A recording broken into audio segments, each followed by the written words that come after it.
Welcome to Story of the Body in the Winter Garden. I am your host, Holmes's friend, Dr. Watson. Thank you for joining me on another journey, but before we start, let me know. From which city are you watching from? And what was the first Sherlock Holmes story you ever heard about? Chapter 1, The Orchid House. There are certain evenings which engrave themselves upon the memory not through any joy they may contain, but through the darkness they usher into one's life. The evening of January the 14th, 1895, was precisely such an occasion. I recall it with the vividness of a wound still tender to the touch, the bitter cold, the fog that clung to London like a shroud, and the message that arrived at our Baker Street rooms just as Holmes and I had settled into what I'd hoped would be a quiet night. Holmes was seated in his customary chair, his long legs drawn up beneath him, a monograph on the identification of regional tobaccos spread across his knee. He had not spoken in over an hour. I had learned over the years of our association that these silences were not to be interrupted. They were the crucible in which his extraordinary mind performed its most delicate work. For my part, I was content with the evening edition of the Times and a glass of tolerably decent brandy, and I had no desire whatsoever to venture beyond the warmth of our sitting room. It was precisely 20 minutes past 8 when the bell rang below. Mrs. Hudson's footsteps followed, and within moments she appeared at our door bearing a folded note on a salver. Holmes took it without looking up from his monograph, unfolded it with one hand, and read it in a single glance. His expression did not change. He held it out to me. "Lestrade," he said, "a woman has been shot dead in her own winter garden. The circumstances are, in his words, altogether irregular. He requests our immediate assistance." I took the note. It was written in the inspector's hurried, angular hand, and bore the address of a house in Hampstead, the Ashworth Estate. The name was familiar to me. I had seen it in the society columns only the previous week, connected to some charitable affair or another. "Eleanor Ashworth," I murmured. "The philanthropist?" "The very same." Holmes had already risen and was reaching for his coat and hat. "Come, Watson, the fog will make the journey tedious, but I suspect the destination will repay the inconvenience." I confess that I did not share his enthusiasm. The cold was ferocious, and my old wound ached with each change in the weather. But there was a quality in Holmes's movements, a sudden sharpness, a precise economy of gesture, that told me his interest had been seized, and I knew from long experience that when Holmes was seized, the world rearranged itself around him, until the matter was resolved. I fetched my coat and my service revolver, and within 5 minutes we were in a hansom cab rattling northward through streets so thick with fog that the gas lamps appeared as pale, drowning moons. We arrived at the Ashworth Estate shortly after 9 o'clock. It was a handsome property, a Georgian house of considerable size, set well back from the road behind iron railings, and a gravel drive lined with bare elms. The grounds were extensive, and on this night, utterly still. A thin crust of frost covered everything, glittering faintly where the light from the house windows fell upon it. Several police constables stood at the entrance, stamping their feet against the cold, and the door was opened for us by a severe-looking housekeeper whose eyes were rimmed red. "Mrs. Aldridge," said Lestrade, who appeared from the hallway behind her. He was a lean, sharp-featured man with a ferret's persistence, and on this occasion an unusual pallor about his cheeks. "She found the body. This way, gentlemen." He led us through the house, a succession of well-furnished rooms in the conservative taste of the upper middle class, and out through a rear corridor that opened onto the grounds. The cold struck us again as we stepped outside, and before us, illuminated by the lanterns of 2 constables, stood the winter garden. It was a magnificent structure, a great glass house built in the Gothic Revival style, its iron ribs curving overhead like the vaulted ceiling of a cathedral. Through the panes, even from outside, one could see the extraordinary profusion of plant life within. Ferns, palms, and above all, orchids. Dozens of orchids in every conceivable colour, arranged on tiered shelving and hanging from wrought-iron brackets, their blooms impossibly delicate against the January night. The warmth of the interior had fogged the lower glass, giving the entire structure a dreamlike quality, as though it existed apart from the frozen world surrounding it. We entered. The air inside was warm and thick with the scent of damp earth and living things. For a moment, it was almost pleasant, a reprieve from the bitter cold. Then I saw her. Eleanor Ashworth lay on her back on the flagstoned floor between two rows of potted orchids. She was a woman of perhaps 45, handsome in a dignified way, her greying hair still pinned neatly, her dress a deep burgundy wool, unmarked save for a single dark stain over the left breast. Her eyes were open. Her expression was one not of terror, but of surprise, as though death had arrived in the middle of an ordinary thought, and she had not had time to be afraid of it. I knelt beside her from medical instinct. There was no pulse, naturally. The wound was a single gunshot entry to the chest, directly through the heart, I judged from the position, and the minimal external bleeding. Death would have been very nearly instantaneous. "No weapon found," said Lestrade, standing behind me with his hands clasped. "No one in the house heard a shot. The housekeeper found her at 7:45 when she came to call her for supper. The doors to the garden were closed, but unlocked." Holmes said nothing. He was already moving through the winter garden with that particular quality of attention that I had seen so many times and could never quite describe to anyone who had not witnessed it. It was not merely looking. Any man may look. It was a kind of systematic devouring, as though every surface, every angle of light, every displaced particle of air was being catalogued and weighed against every other. He crouched beside the body briefly, examined the wound with his lens, then straightened and moved to the workbench that ran along the western wall of the glass house. "Watson," he said quietly, "come here." I joined him. On the workbench, among Eleanor's gardening implements, a small trowel, pruning shears, a watering can, a pair of soiled gloves, lay a single brass casing. It gleamed under the lantern light. Holmes picked it up with his handkerchief and held it toward me.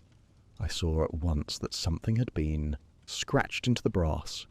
2 words, crudely but deliberately engraved, "For past." "Good Lord," I breathed. "Indeed," said Holmes. He turned the casing slowly in the light, examining the engravings with his lens. Square-edged grooves. A specialized tool, not a common nail or knife point. This was not scratched in haste, Watson. Someone sat down with this casing and carved these words with care and intention. "A message," I said. "A declaration." He placed the casing into a small evidence envelope he produced from his coat. The killer wished Eleanor Ashworth to understand why she was dying, or, more precisely, wished the world to understand it after she was dead. Lestrade, who had followed us, frowned deeply. "What do you make of it, Mr. Holmes?" But Holmes had already moved on. He crossed the winter garden to the southern door, a secondary entrance that led out onto a path disappearing into the darkened grounds. He opened it, stepped outside, and crouched with his lantern held, low to the ground. "Come and observe," he called. I joined him, my breath clouding in the frigid air. The path was gravel, but on either side of it the ground was covered in a thin layer of frost that had not yet been disturbed by the passage of constables. And there, clearly visible in the crystalline surface, was a set of boot prints. They led from the direction of what appeared to be a gate at the far end of the southern boundary, barely visible in the darkness, directly to the winter garden door, and back again along the same path. "A woman's boots," Holmes said, tracing the outline with one finger held just above the surface. "Size 5, I should estimate. And observe the heel impressions, Watson. The left heel is markedly more worn than the right. This person walks with an asymmetry, a slight limp perhaps, or a long-standing gait irregularity. She came from the south gate and returned by the same route." "She?" "The size and shape are conclusive. A woman of slight build, walking with purpose. No hesitation in the stride. She knew precisely where she was going." We followed the prints to the gate. It was a modest wrought-iron affair set into the estate's southern wall, partially concealed by the overgrowth of a bare wisteria. Holmes examined the latch and found it unlocked. "Lestrade," he said, raising his voice. The inspector had followed at a distance, looking distinctly unhappy about the cold. "Who is responsible for locking this gate?" "The groundskeeper, a man named Fenton. He insists he locked it at 5 o'clock yesterday evening. And yet it is open now. The lock has not been forced. There are no scratches on the plate, no damage to the ironwork. It was opened by someone who understood its mechanism." Holmes worked the latch experimentally, opening and closing it. It was old and stiff and required a particular upward motion to disengage. "This is not a gate one stumbles through by accident. It requires familiarity." We returned to the winter garden. Holmes spent a further 20 minutes examining the scene, the position of the orchid pots, the angle at which certain tools lay on the workbench, the pattern of soil disturbance on the flagstones. At one point, he paused at the interior door handle, pressed his nose close to it, and inhaled slowly. "Lavender," he murmured. "I beg your pardon?" There is a faint but distinct scent of lavender oil on this door handle. Eleanor Ashworth used rosewater. Her maid has confirmed this, and I can smell it on her gloves. Lavender is not native to this scene. He straightened up and looked at me with an expression I knew well, the sharp, almost predatory focus of a mind that has found the thread it was seeking. Someone else touched this door, someone who carries lavender on their person. He said nothing more about it. We returned to the house, where Lestrade was conferring with a sergeant in the entrance hall. Holmes drew me aside. "Watson, consider the facts as we have them. A woman of society is shot once through the heart in her own winter garden. No weapon is found. No shot was heard by anyone in the house, and the house was occupied. The killer entered through a gate on the southern boundary that was supposedly locked, traversed the grounds, committed the act, and departed by the same route. On the workbench, a brass casing engraved with the words 'For Past' was left deliberately for discovery. "It is extraordinary," I said. "It is more than extraordinary. It is specific." He fixed me with that penetrating gaze. "Consider, a killer who takes the trouble to engrave a bullet casing with a message does not act from impulse. The words 'For Past' speak of history, of long-nursed grievance, and the absence of any audible report tells me the weapon was fitted with a suppressor, an improvised one most likely, given the era and the difficulty of obtaining military equipment. This was planned, Watson, planned with patience and with hatred. You believe this is personal. I am certain of it. The engraved casing is a letter of sorts, a final communication from killer to victim. The south gate was used by someone who knew this house intimately, not as a servant or recent visitor, but from long acquaintance. The boot prints belong to a woman with a distinctive gait, and on the door handle the scent of lavender, carried unknowingly by someone who wears it so habitually that they have forgotten it clings to everything they touch. He paused, and in the gaslight of the hallway his features took on a severity I had rarely seen. When he spoke again, his voice was low and deliberate. "This was not a crime of opportunity, Inspector," he said, turning to Lestrade, who had approached us. "This was a reckoning, and I intend to discover whose." Lestrade nodded, though I could see from his expression that his own suspicions had already settled on a nearer target. The husband, no doubt, whose evasiveness had not escaped any of us. Holmes, I suspected, was looking much further afield. We departed the Ashworth estate shortly before 11. The fog had thickened, and the cab ride back to Baker Street was slow and silent. Holmes sat with his chin upon his chest and his eyes closed, and I knew better than to speak. Somewhere in the labyrinth of that extraordinary mind, the pieces were already being turned and tested, held up to the light and examined for their hidden facets. It was only as we mounted the stairs to our rooms that he spoke again. "The orchids were still warm, Watson." "I beg your pardon." Her orchids. She had been tending them that very evening. The soil in several pots was freshly watered, her gloves damp. She was among her flowers when death came for her. There is something in that which I find particularly abhorrent. He said no more, but sat for a long while by the fire, the engraved casing turning slowly between his fingers, the words "for past" catching the light like an accusation that had waited 20 years to be spoken. Chapter 2. The Husband's Silence. The following morning broke grey and cheerless, the fog of the previous night having settled into a persistent drizzle that darkened the rooftops and turned the streets to mirrors of black glass. Holmes was already dressed and seated at the breakfast table when I emerged, though he had eaten nothing. A cup of cold coffee sat untouched beside him, and the engraved bullet casing lay on a square of white cloth before him, flanked by his magnifying lens and a small reference volume on metallurgy that he had evidently retrieved from his shelves during the night. "You have not slept," I observed. "Sleep would have been an indulgence, Watson. I've been considering the casing."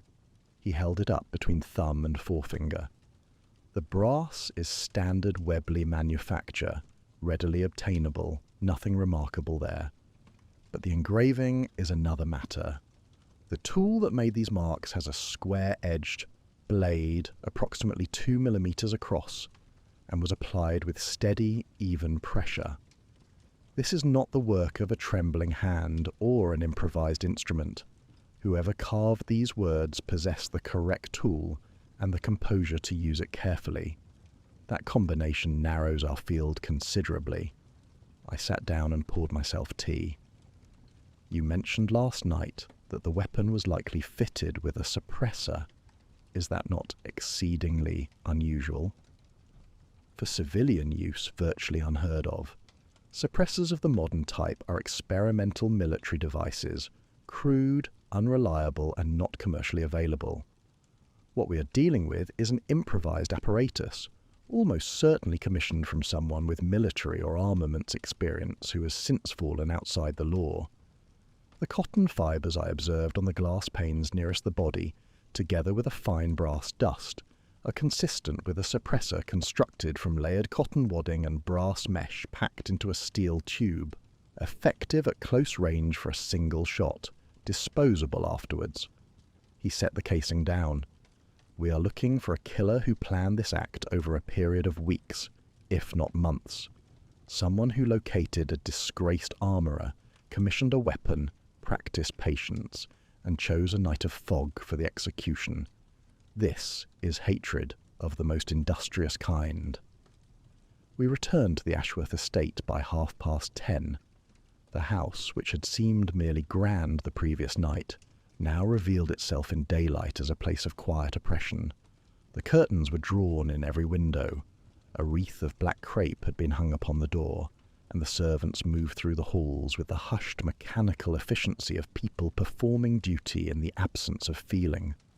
Death had settled upon the household like dust, and no one, it seemed, knew quite how to breathe beneath its weight.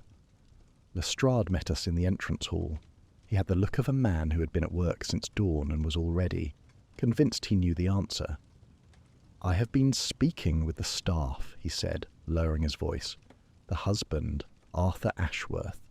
There are things you should hear, Mr. Holmes." I intend to hear them from the man himself, Holmes replied. Where is he? In his study. He has been there since last night. Refused supper, refused breakfast. The housekeeper says he has not opened the door. Holmes nodded and proceeded directly to the study, a panelled room at the rear of the ground floor. He knocked once, firmly, and announced himself. There was a long pause before the door opened. Arthur Ashworth was a tall man of 50, once handsome, now carrying the particular dissolution that accompanies sustained anxiety. His face was drawn, his eyes bloodshot, and his collar was unfastened as though he had dressed in haste or not at all. He admitted us with a gesture that was less invitation than resignation. I have already spoken to the inspector, he said, settling heavily into the chair, behind his desk. I do not know what more I can tell you. You may tell me a great deal more than you suppose, Mr. Ashworth, said Holmes, taking the chair opposite. I remained standing near the door, my notebook in hand. Let us begin with yesterday evening. Where were you between the hours of 6 and 8? Here, in this room. I was reading. Correspondence. Estate matters. I did not leave until Mrs. Aldridge came screaming that Eleanor had been... He stopped. His hands, which had been resting on the desk, clenched and then slowly opened again. I did not leave this room. And you heard nothing? No sound from the winter garden? The winter garden is on the far side of the house. With the doors closed and the wind as it was, I should not have heard a cannon fired from that direction, let alone whatever it was. Holmes regarded him steadily. Mr. Ashworth, I must ask you a question which you will find disagreeable, and I must insist upon an honest answer. Were you and your wife on good terms? Ashworth's jaw tightened. We were married for 22 years, Mr. Holmes. No marriage of such duration is without its frictions. That is not what I asked. A silence. Ashworth looked away, toward the window where the grey light fell upon a writing desk cluttered with papers. When he spoke again, his voice had dropped. We argued 2 days ago in the conservatory. It was about money, household expenses, my management of our finances. Eleanor believed I was being reckless. She was not wrong. He passed a hand over his face. But I did not harm my wife. I could not have. Whatever you may think of me, Mr. Holmes, I loved her. Imperfectly, perhaps. But I loved her. Holmes said nothing to this.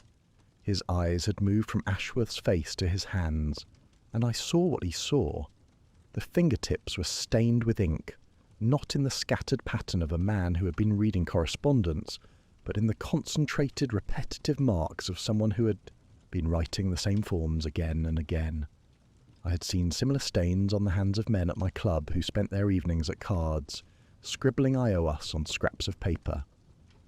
Holmes rose and moved, with the casual air of a man stretching his legs, to the writing desk by the window. He glanced down at the blotter, that large square of absorbent paper upon which Ashworth had evidently been working. Even from where I stood, I could see the faint, reversed impressions of figures and names pressed into the surface by the weight of a pen. "You keep thorough records, Mr. Ashworth," Holmes remarked, in a tone that might have been admiration. Ashworth stiffened but said nothing. We left him shortly after and sought out the housekeeper, Mrs. Aldridge. She was a stout, capable woman of 60, with the bearing of one accustomed to authority within her domain, and now utterly unmoored by its sudden dissolution. She received us in the kitchen, where she sat with a cup of tea she had not touched, her hands folded tightly in her lap. "How long have you been in the Ashworth service?" I asked, by way of easing into the conversation. 14 years, Dr. Watson. I came when Mrs. Ashworth first engaged a full household staff, after they moved to this house from their previous residence in Kensington. And the household? Would you describe it as a happy one? Mrs. Aldridge hesitated. She was not a woman given to gossip, that much was evident, but grief and the presence of authority had loosened the customary restraints. It was a well-run household, sir. Mrs. Ashworth saw to that. She was a generous and particular mistress, and we all respected her deeply. But I will not pretend that things have been easy these past months. Mr. Ashworth has been, not himself, distracted, short-tempered in a way that was never his nature. And they argued, sir, more than once, though Mrs. Ashworth took pains to keep it from the staff. What was the nature of these arguments? Money, sir, always money. I do not know the particulars, but I know that Mrs. Ashworth was troubled by her husband's management of their affairs. She said to me once, not a fortnight ago, that she feared they were living beyond what was prudent. And her jewellery, Holmes interjected, from where he stood examining a row of bells mounted on the kitchen wall, the servants' call system connecting to each room of the house. Mrs. Aldridge looked startled. Her jewellery, sir? Mrs. Ashworth possessed, I presume, a collection of some value. Emeralds, rubies, sapphires, the usual accoutrements of a woman of her station. She did, sir. A fine collection, though now you mention it. She paused, and I saw a crease of unease form between her brows. I help Mrs. Ashworth dress for formal occasions, and I have noticed these past few months that certain pieces seem to be absent from her jewellery box. The emerald earrings she wore to the Fitzwilliam ball last spring, I have not seen them since autumn, and her ruby brooch, which was her mother's. I assumed she had sent them for cleaning, but she never mentioned it, and I did not think it my place to ask. Holmes thanked her, and we withdrew to the hallway.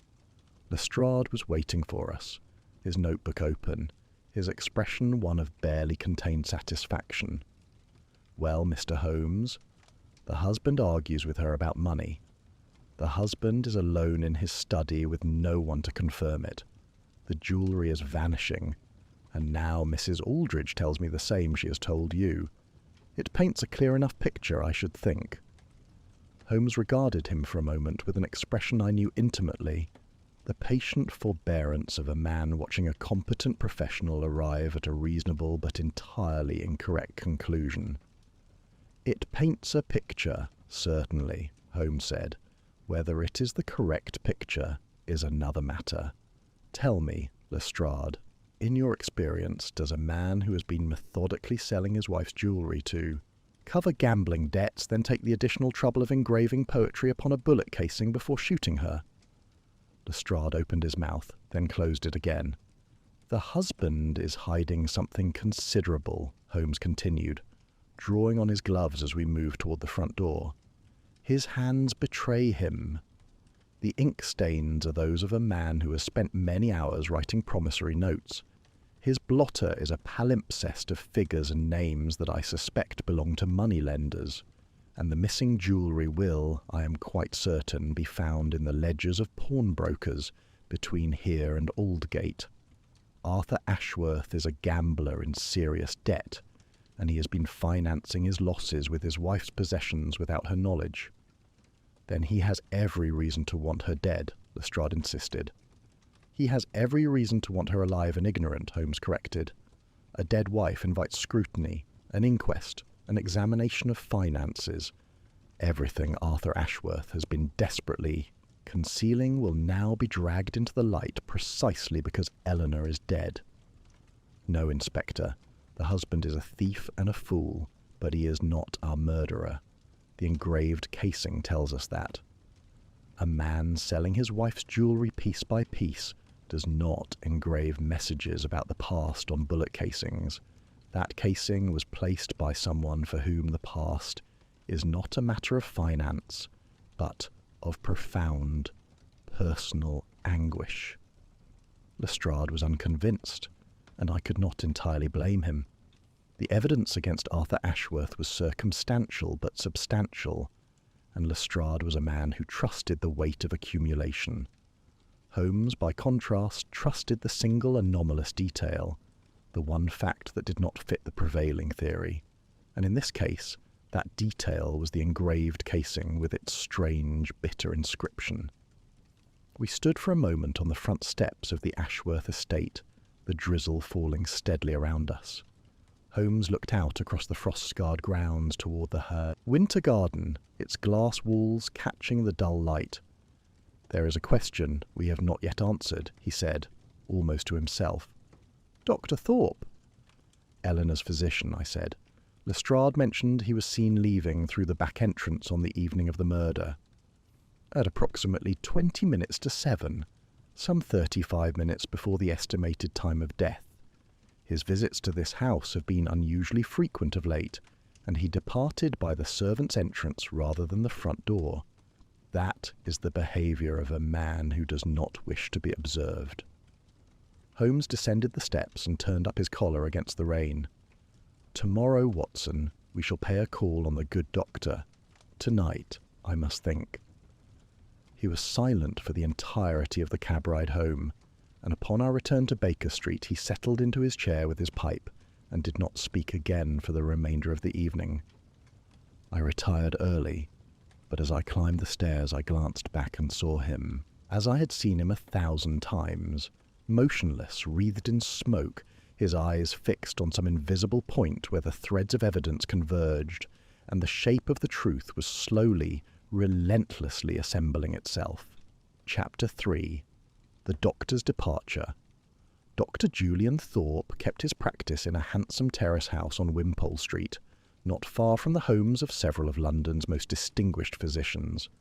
I noted, as our cab drew up before the door, that the brass plate beside the entrance was freshly polished and the curtains in the consulting room window were of good quality, the outward marks of a practice that served the prosperous classes, and took pains to announce the fact. Holmes had spoken little that morning. He had risen before me, as was his custom when a case had taken hold of him, and I found him at the breakfast table with a telegram already dispatched, and a second cup of coffee already cold. He informed me only that Lestrade had sent word overnight. Arthur Ashworth had been formally cautioned and was not permitted to leave London. The inspector, it seemed, remained fixed upon the husband. "And you?" I asked. "I remain fixed upon the facts," Holmes replied, which was not an answer but was entirely characteristic. We were admitted to Thorpe's consulting room by a young clerk and asked to wait. The room was orderly and well appointed, medical texts arranged by subject on oak shelves, a skeleton mounted in the corner for instructional purposes, a mahogany desk clear of clutter save for a blotter and a pen stand. On the wall behind the desk hung a framed diploma from the University of Edinburgh, and, beside it, a commendation from the Royal College of Physicians. Whatever else Dr. Thorpe might be, he was no charlatan. The man himself appeared within minutes. He was younger than I had expected, perhaps 40, with a lean, angular face, dark hair greying at the temples, and the careful bearing of a man accustomed to delivering news that others did not wish to hear. His handshake was firm but brief, and he regarded Holmes with the guarded expression of someone who has already decided to reveal as little as possible. "I have been expecting a visit from the police," he said, settling behind his desk. "I did not expect Sherlock Holmes." "Then you are aware that Mrs. Ashworth is dead," Holmes said. "I read it in the morning papers. A terrible business." His voice was steady, professionally composed, but I noticed that his left hand, resting on the desk, pressed its fingertips hard against the wood. "I have already prepared a statement for the police should they require one. I was at the Ashworth estate on the evening in question, departing at approximately 20 minutes to 7. I left through the rear entrance, as I customarily did when visiting Mrs. Ashworth in a medical capacity. I was home by 7:30. My housekeeper can confirm this." "You are admirably thorough, Doctor," said Holmes. "And yet I notice that you have volunteered no information about the nature of your visits, only their logistics." Thorpe's jaw tightened. "The nature of my visits is a matter of patient confidentiality, Mr. Holmes. I am under no obligation to discuss it." "You are under no legal obligation," Holmes agreed. "But a woman has been murdered, and you were among the last people to see her alive.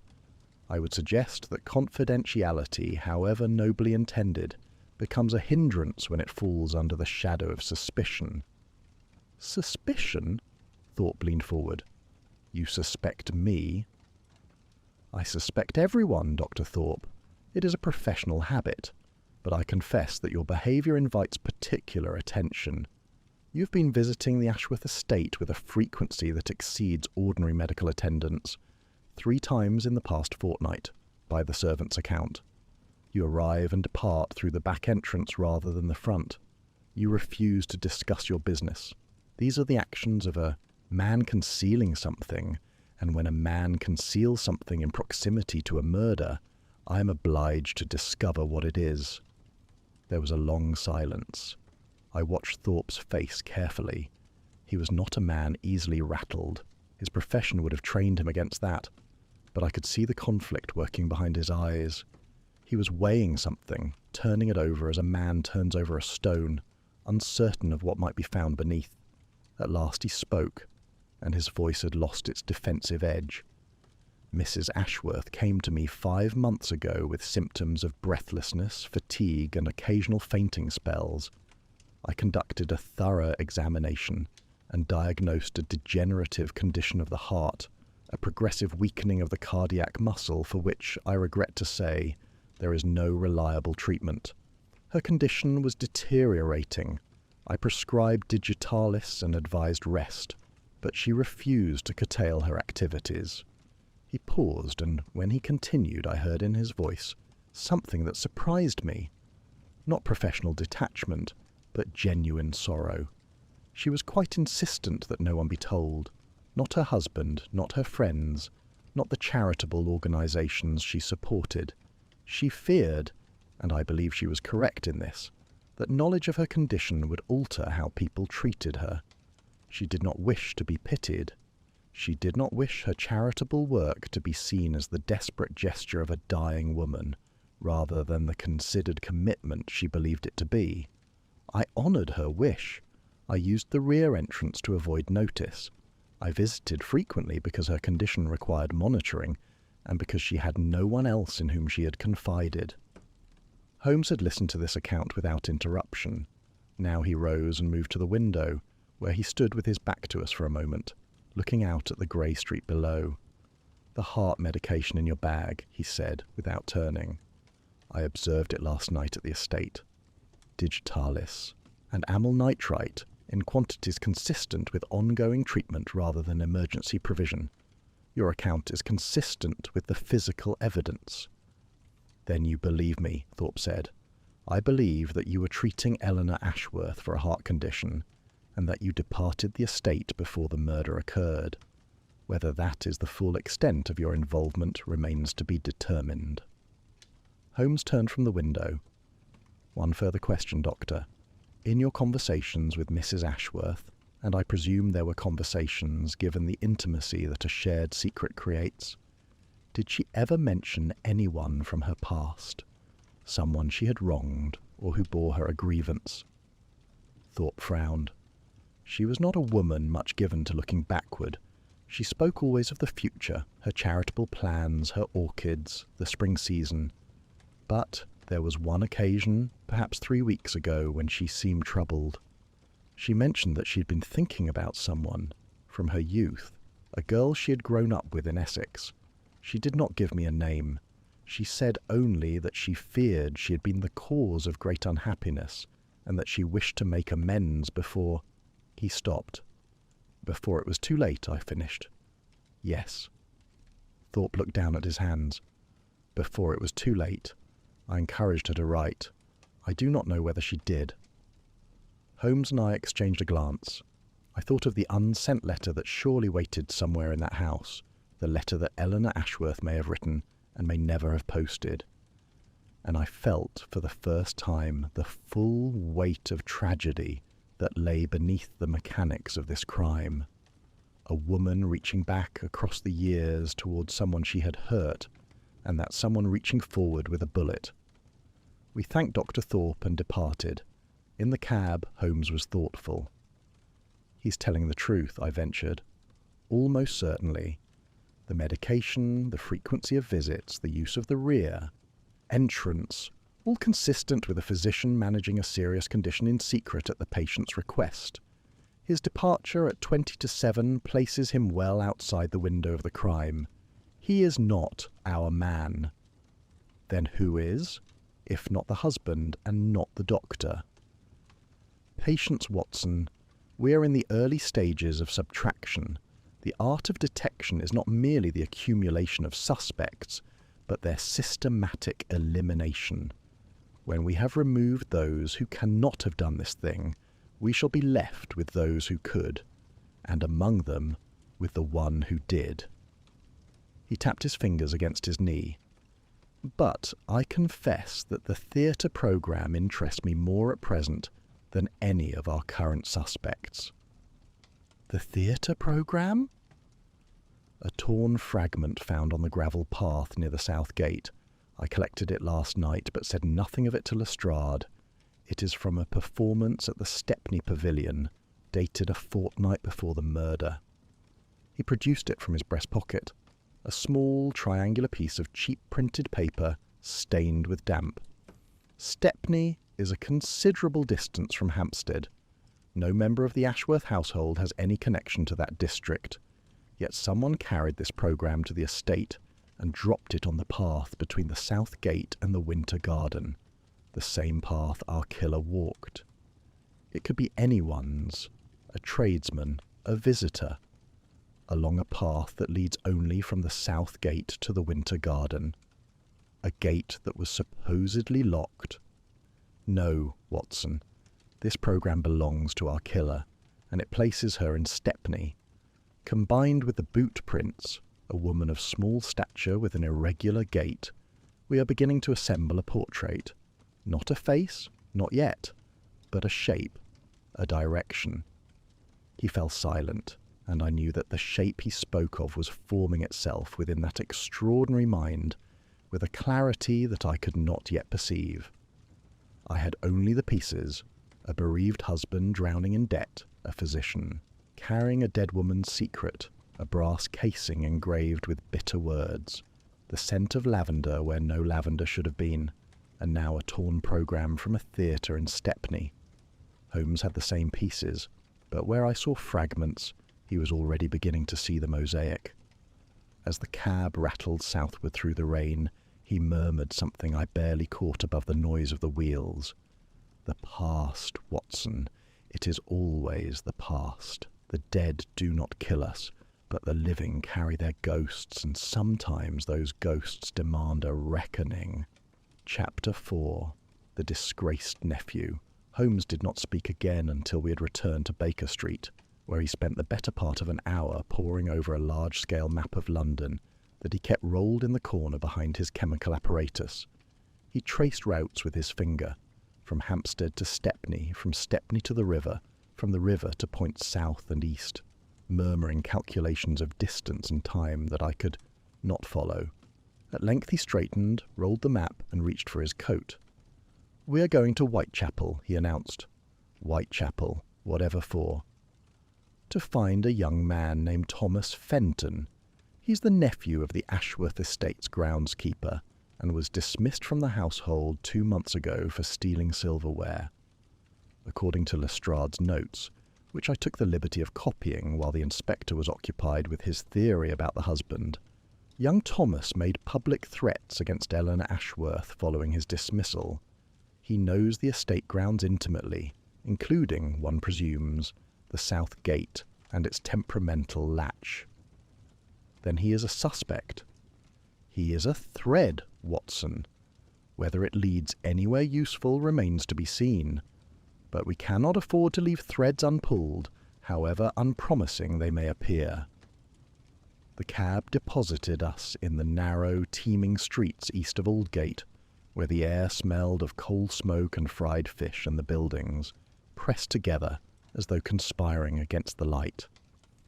Holmes navigated with the confidence of a man who knew these streets as well as he knew the periodic table, turning without hesitation down alleys and through courtyards until we arrived at a lodging-house on Goulston Street, whose exterior suggested that its tenants paid their rent in hope rather than currency. Thomas Fenton occupied a room on the second floor, a cramped, cheerless space with a single window overlooking a yard where washing hung in frozen lines. He was a young man of perhaps 23, broad-shouldered but thin, with the rough hands of someone accustomed to outdoor labour and the wary eyes of someone accustomed to trouble. He opened the door only a few inches and regarded us through the gap with undisguised hostility.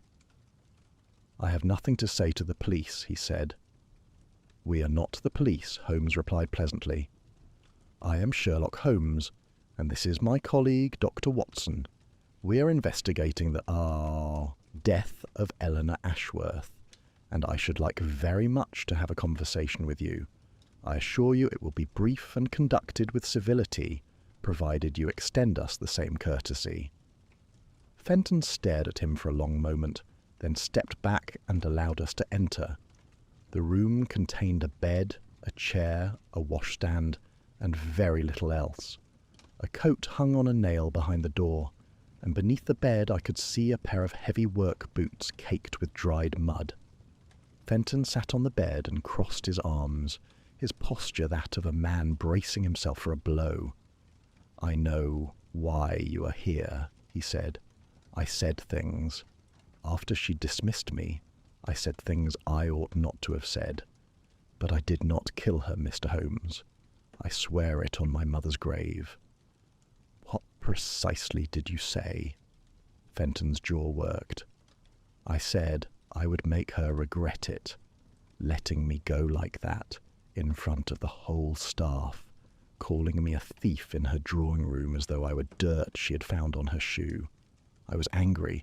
A man says things when he is angry." "And were you a thief, Mr. Fenton?" The question landed like a slap. Fenton looked away, toward the window and the frozen yard beyond it. When he answered, his voice was quieter. "I took things. Silverware. A few pieces. Nothing she would have missed. I was short on rent.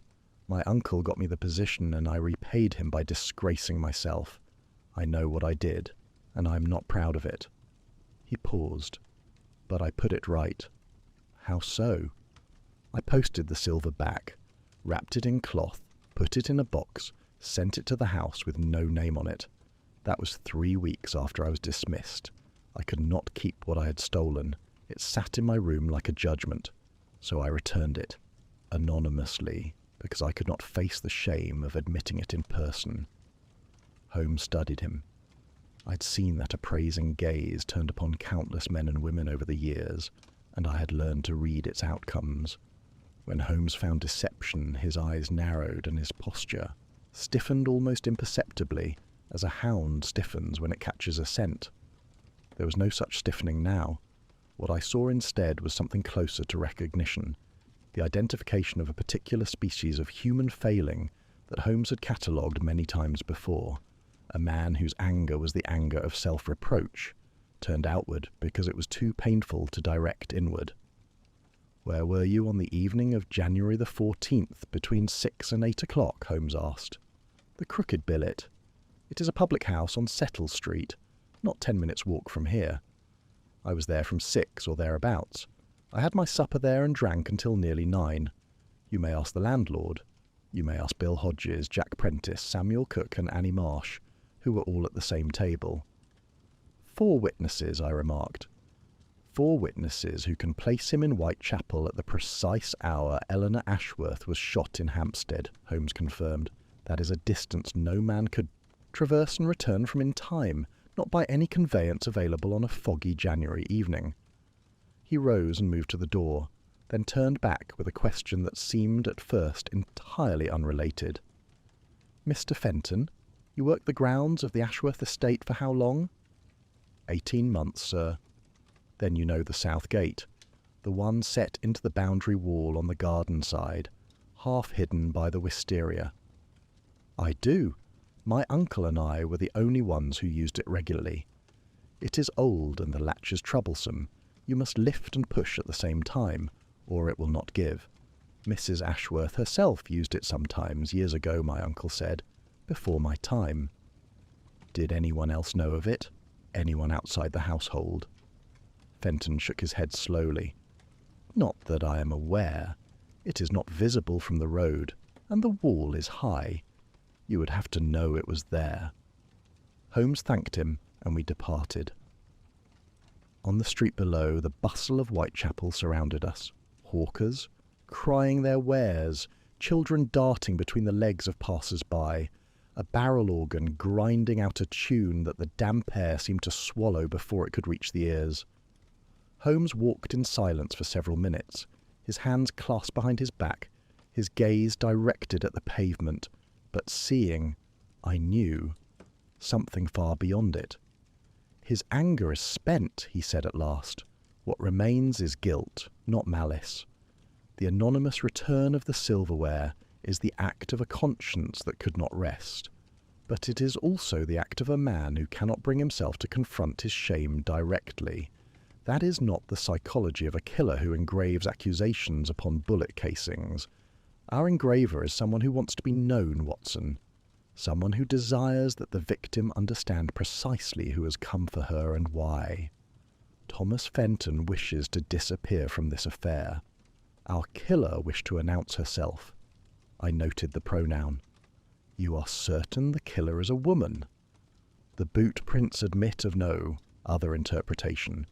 Size 5, with a distinctive wear pattern consistent with an asymmetric gait, and the scent of lavender on the winter garden door, worn so habitually that its wearer has ceased to notice it. These are not the traces of a hired agent or an intermediary. This woman came herself, in person, to perform the act. That speaks to the personal nature of the grievance. We turned south toward Aldgate, and Holmes surprised me by stopping before a pawnbroker's shop on a narrow lane just off the high street. The establishment was of the sort that exists in every district where fortune has been unkind, a dim, cluttered cave of unredeemed pledges, its window crammed with watches, rings, and sad miscellany.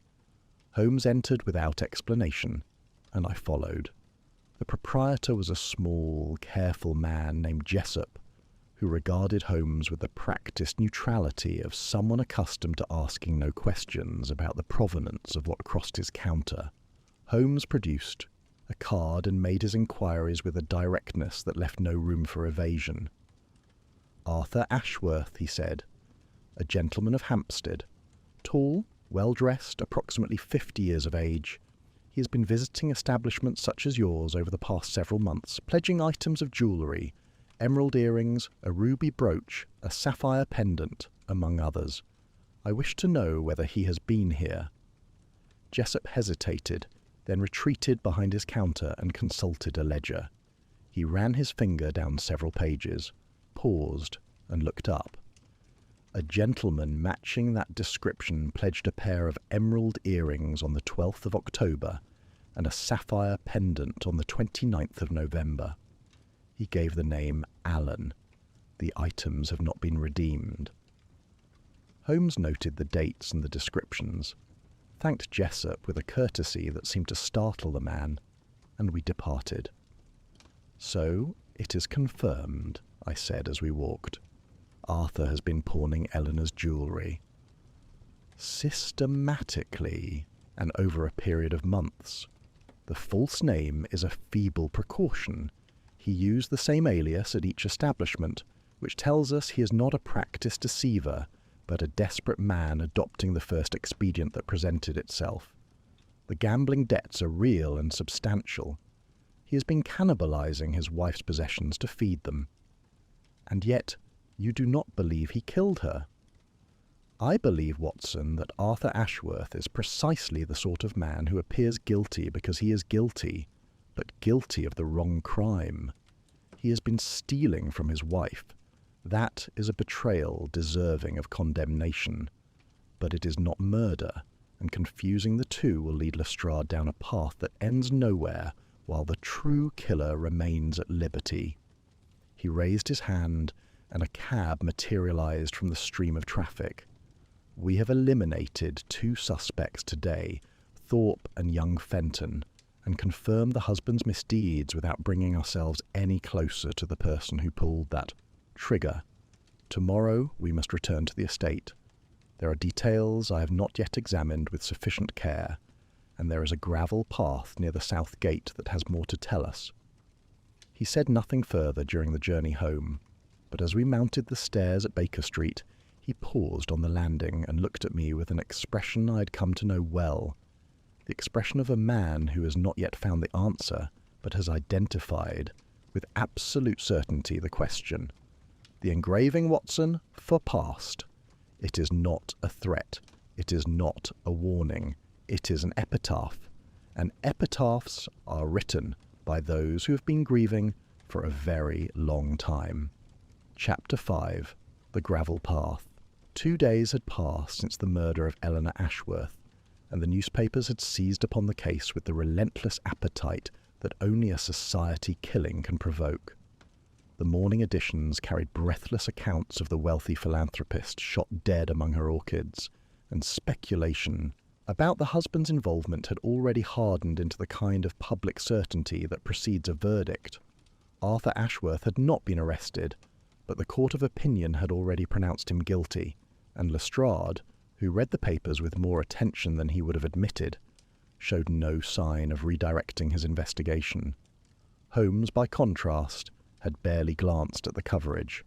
He rose early on the morning of January the 16th and announced that we were returning to the Ashworth estate. I was hasty in my first examination of the grounds, he said, pulling on his boots with the brisk efficiency of a man who has already lost time he cannot afford. The fog and the darkness limited my observations, and I allowed myself to be drawn indoors by the more obvious evidence.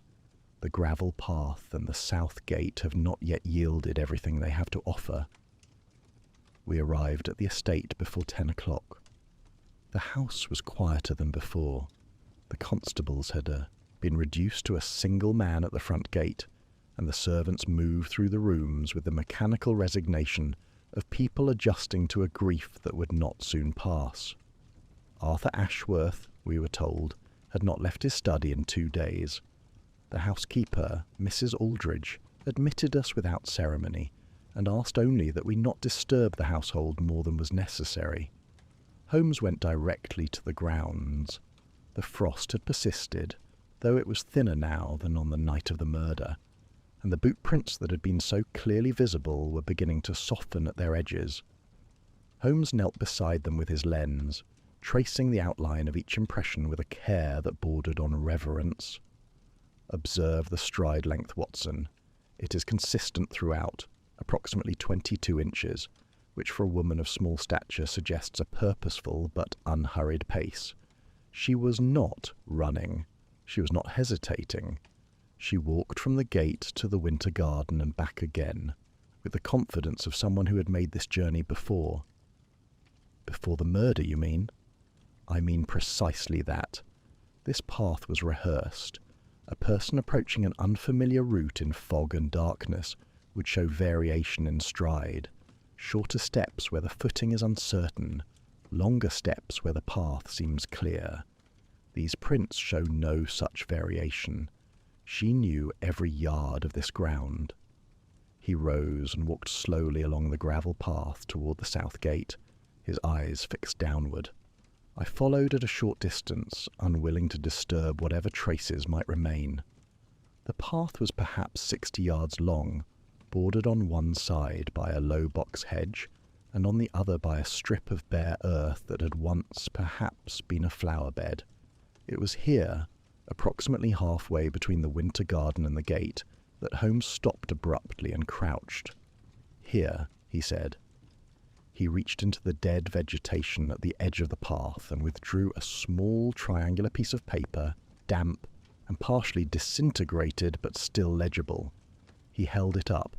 It was the torn corner of a printed programme, cheap paper, the kind used by minor theatres and music halls. I could make out the words Stepney Pavilion and a date, December the 30th, 1894. 2 weeks before the murder, I said. Precisely 2 weeks, and note where it was found, not at the gate, not at the winter garden, but midway along the path. It was dropped by someone walking this route. and it was dropped carelessly, which suggests it was carried in a pocket or a fold of clothing, and fell without the bearer noticing. He turned the fragment over. On the reverse was a partial listing of performers. Names I did not recognise, acts of the sort that entertain the working classes of the East End. The Stepney Pavilion is a modest venue in a modest district. No one connected to the Ashworth household has any reason to frequent it. This programme was carried here by an outsider. He pocketed the fragment and continued to the south gate. In the daylight I could see what the darkness had concealed. The gate was set deep into the estate wall, overgrown with the bare, twisted limbs of an old wisteria that in summer would render it virtually invisible from either side. Holmes examined the latch mechanism with minute attention. "A simple lifting latch," he said, working it with his fingers. "But the years have warped the gatepost so the latch sits tight and requires a specific upward and inward motion to release. From the inside, this is merely inconvenient. From the outside, it would appear immovable to anyone unfamiliar with the mechanism." He produced a thin-bladed knife from his pocket and inserted it between the gate and the post. With a deft upward motion, the latch lifted and the gate swung open. But not to someone who learned the trick as a child. I stared at him. "You're saying the killer knew this gate from childhood?" "I am saying that this gate, concealed behind wisteria, accessed by a path that leads only to the winter garden, fitted with a latch that defeats any casual attempt to open it from outside. This gate was used by someone who knew the Ashworth estate, not as it is now, but as it was years ago." The groundskeeper's nephew confirmed that only he and his uncle used this entrance regularly. The household staff had no reason to, but someone from the past, someone who visited this property when it was perhaps a different household altogether, or when the grounds were open to neighbours and friends, that person would remember. We returned to the winter garden. Holmes had asked Mrs. Aldridge to leave it undisturbed, and she had complied. The orchids still bloomed in their orderly rows, the watering can still stood where Eleanor had left it, and the faint, coppery stain on the flagstones where she had fallen was the only visible testament to what had occurred. Holmes moved to the glass panes nearest the place, where the body had lain, and examined them with his lens, holding it so close that his breath fogged the glass. "Come and see this, Watson." I looked where he indicated. On the interior surface of the glass, barely visible to the unaided eye, were minute fibres, white, fine, and slightly curled, clinging to the condensation. Among them, catching the light like dust motes, were particles of a faintly golden colour. "Cotton fibres," Holmes said, "and brass dust. Residue from the discharge of a firearm fitted with an improvised suppressor. A tube packed with layers of woven cotton and brass mesh, designed to muffle the report of a single shot. The cotton absorbs the expanding gases, the brass mesh disperses them. It is crude but effective at close range, and it explains why no one in the house heard the shot." "An improvised suppressor," I repeated. "That is not something one purchases at a gunsmith shop." "No, indeed. It is the work of a specialist, someone with military or armaments experience who now operates outside the bounds of legitimate commerce. Such individuals exist in London's darker quarters, and they are not impossible to find if one knows where to look." He straightened and brushed his hands. "The weapon was a revolver. The casing confirms that. The suppressor was designed for a single use, and has almost certainly been disposed of. But the maker may yet be found, and the maker will know who commissioned the work." He stood in the centre of the winter garden and turned slowly, surveying the scene as though committing every detail to some permanent archive within his mind. I watched him, and felt, not for the first time, the peculiar mixture of admiration and unease that his methods provoked in me. Admiration for the relentless precision of his observation, unease at the cold clarity with which he moved through the wreckage of human suffering. "Watson," he said at length, "what do you make of this case?" The question surprised me. Holmes rarely solicited my opinion except to use it as a foil for his own reasoning, and I had learned not to take offence at this. But there was something in his tone, a genuine inquiry, as though he wished to test his own conclusions against a different sensibility. "I believe," I said carefully, "that this was done by someone who hated Eleanor Ashworth deeply and personally. The engraved casing, the suppressor, the use of the south gate, all of it speaks to a plan formed over months by someone consumed with grievance. It is not the work of a husband in debt or a dismissed servant or a society rival. It is the work of someone for whom Eleanor's death was not a means to an end, but the end itself." Holmes regarded me with an expression that, in another man, I might have called approval.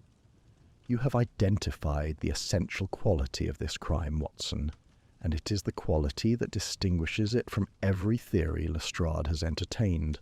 This killing was not instrumental. It served no practical purpose, secured no inheritance, silenced no witness, removed no obstacle. It was expressive. The killer wished Eleanor Ashworth to die, knowing why she was dying.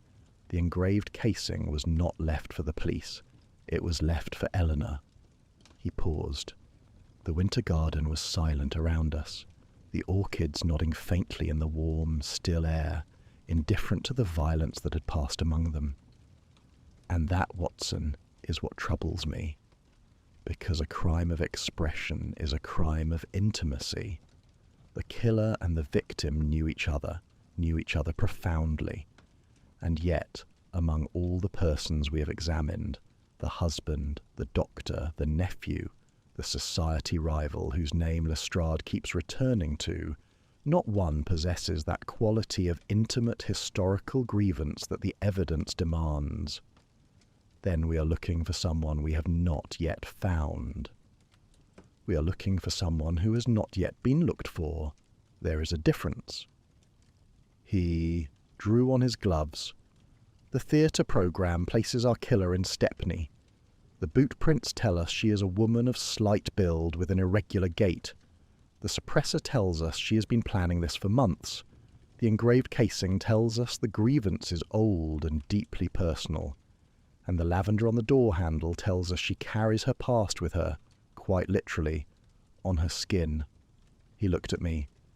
"Tomorrow I wish to speak with Mrs. Lydia Graves, the charity rival.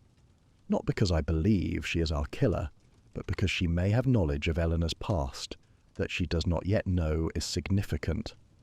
And then, Watson, I believe we shall need to look beyond London altogether." We departed the estate in the early afternoon. The sky had cleared slightly, and a pale, watery sun illuminated the grounds as our cab pulled away. I looked back through the rear window at the winter garden, its glass walls catching the light, and thought of the woman who had tended her orchids there in the last hours of her life, a woman who, by all accounts, had been generous, dignified, and kind, and who had died among her flowers with 2 bitter words carved in brass as her only eulogy. Holmes beside me was already elsewhere, his eyes half closed, his fingers steepled beneath his chin, his mind moving through corridors I could not enter, toward a door I could not yet see. Chapter 6. The Rival and the Letter. Mrs. Lydia Graves received us in the drawing-room of her Mayfair residence with a particular species of graciousness that announces, more clearly than any hostility could, that one's visitors are unwelcome. She was a handsome woman of perhaps 50, impeccably dressed in grey silk, her silver hair arranged with an architectural precision that suggested the attentions of a lady's maid of considerable skill. The room itself was a monument to taste and expenditure. Chinese porcelain on the mantelpiece, French watercolours on the walls, a fire burning in a grate of polished marble. Everything about Mrs. Graves and her surroundings communicated a single emphatic message. I am a woman of standing, and I do not appreciate being questioned. "I have already told Inspector Lestrade everything I know," she said, settling into her chair with the air of one granting an audience. I was at Lady Pemberton's dinner party on the evening in question. 12 guests can confirm my presence. I arrived at 7 and did not leave until 11:30. I fail to see what further assistance I can offer. "Your alibi is not in question, Mrs. Graves," Holmes replied, with a mildness that I recognised as strategic. "I have confirmed it independently. You were indeed at Lady Pemberton's, and you could not have been at the Ashworth estate. I am here not because I suspect you of the crime, but because I believe you may possess information about the victim that could assist our investigation." Something in Mrs. Graves' expression shifted, a fractional relaxation, the easing of a defence that had been marshalled against an attack that was not, after all, forthcoming. She regarded Holmes with a new appraisal.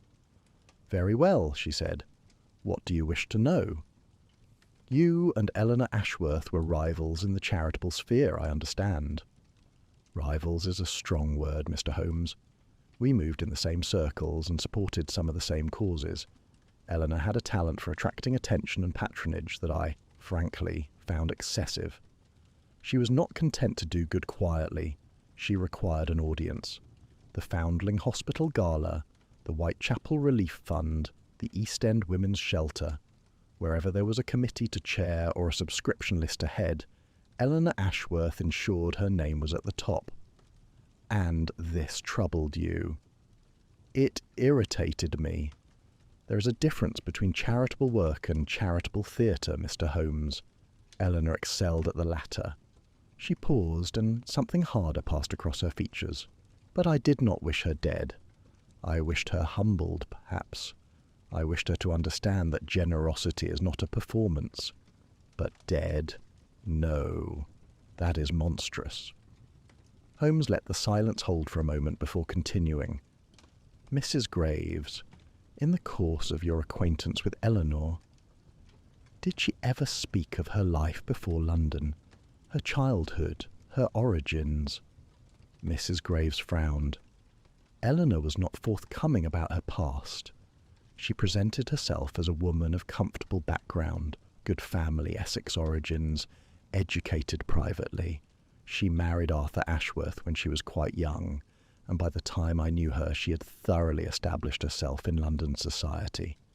If there was anything remarkable about her early life, she did not advertise it. "Did she ever mention a village called Dunmore?" "Dunmore?" Mrs. Graves repeated the name as though testing it for familiarity. "No, I do not think so. Though, wait." She pressed a finger to her lips, thinking. "There was an occasion, perhaps a year ago, at a luncheon at the Savoy. Eleanor and I were seated together, an awkwardness the hostess had not foreseen, and the conversation turned to childhood memories. Eleanor became rather quiet. Another woman at the table was describing her girlhood in the country, and Eleanor said something that struck me as odd. She said, 'The country has a long memory, longer than the city.' I asked her what she meant, and she only smiled and changed the subject. It seemed to me that she was remembering something she preferred not to discuss." Holmes absorbed this with a slight nod. "One further question, Mrs. Graves, and I shall trouble you no longer.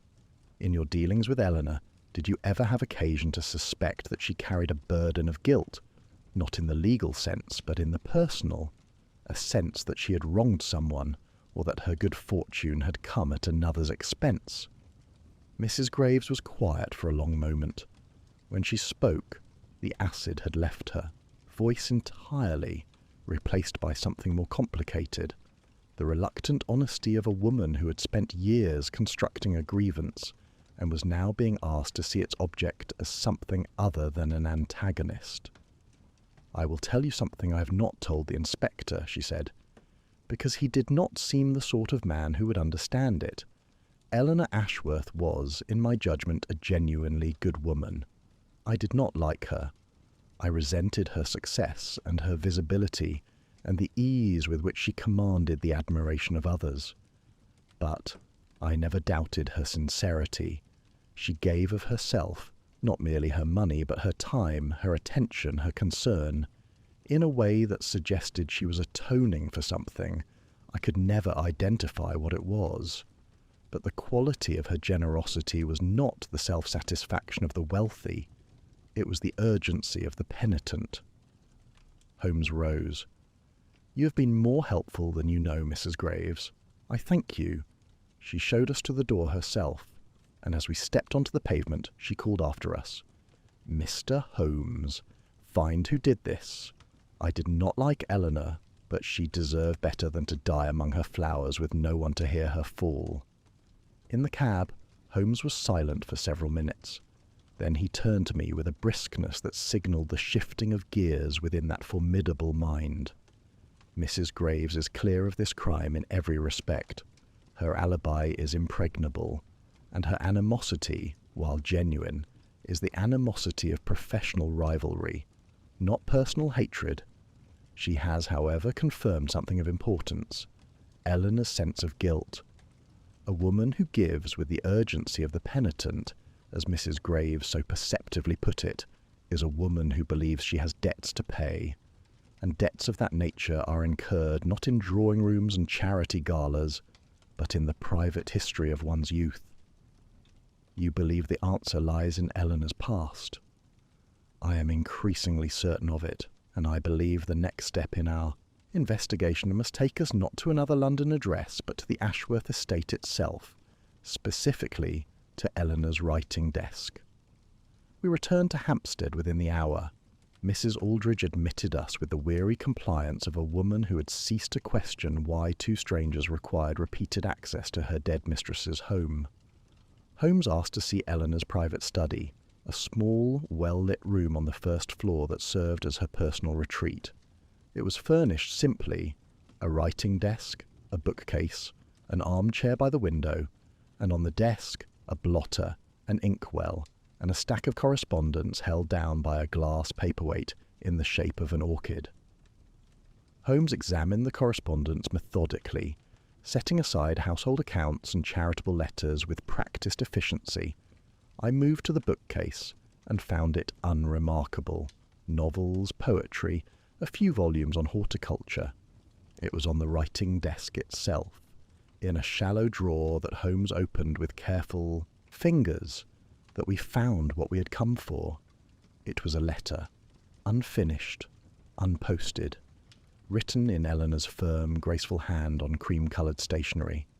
I read it aloud at Holmes's request, and I confess that my voice faltered before I reached the end. "My dearest Meg, I do not know if this letter will reach you, or if you will read it should it arrive. I do not know if you wish to hear from me at all after so many years of silence.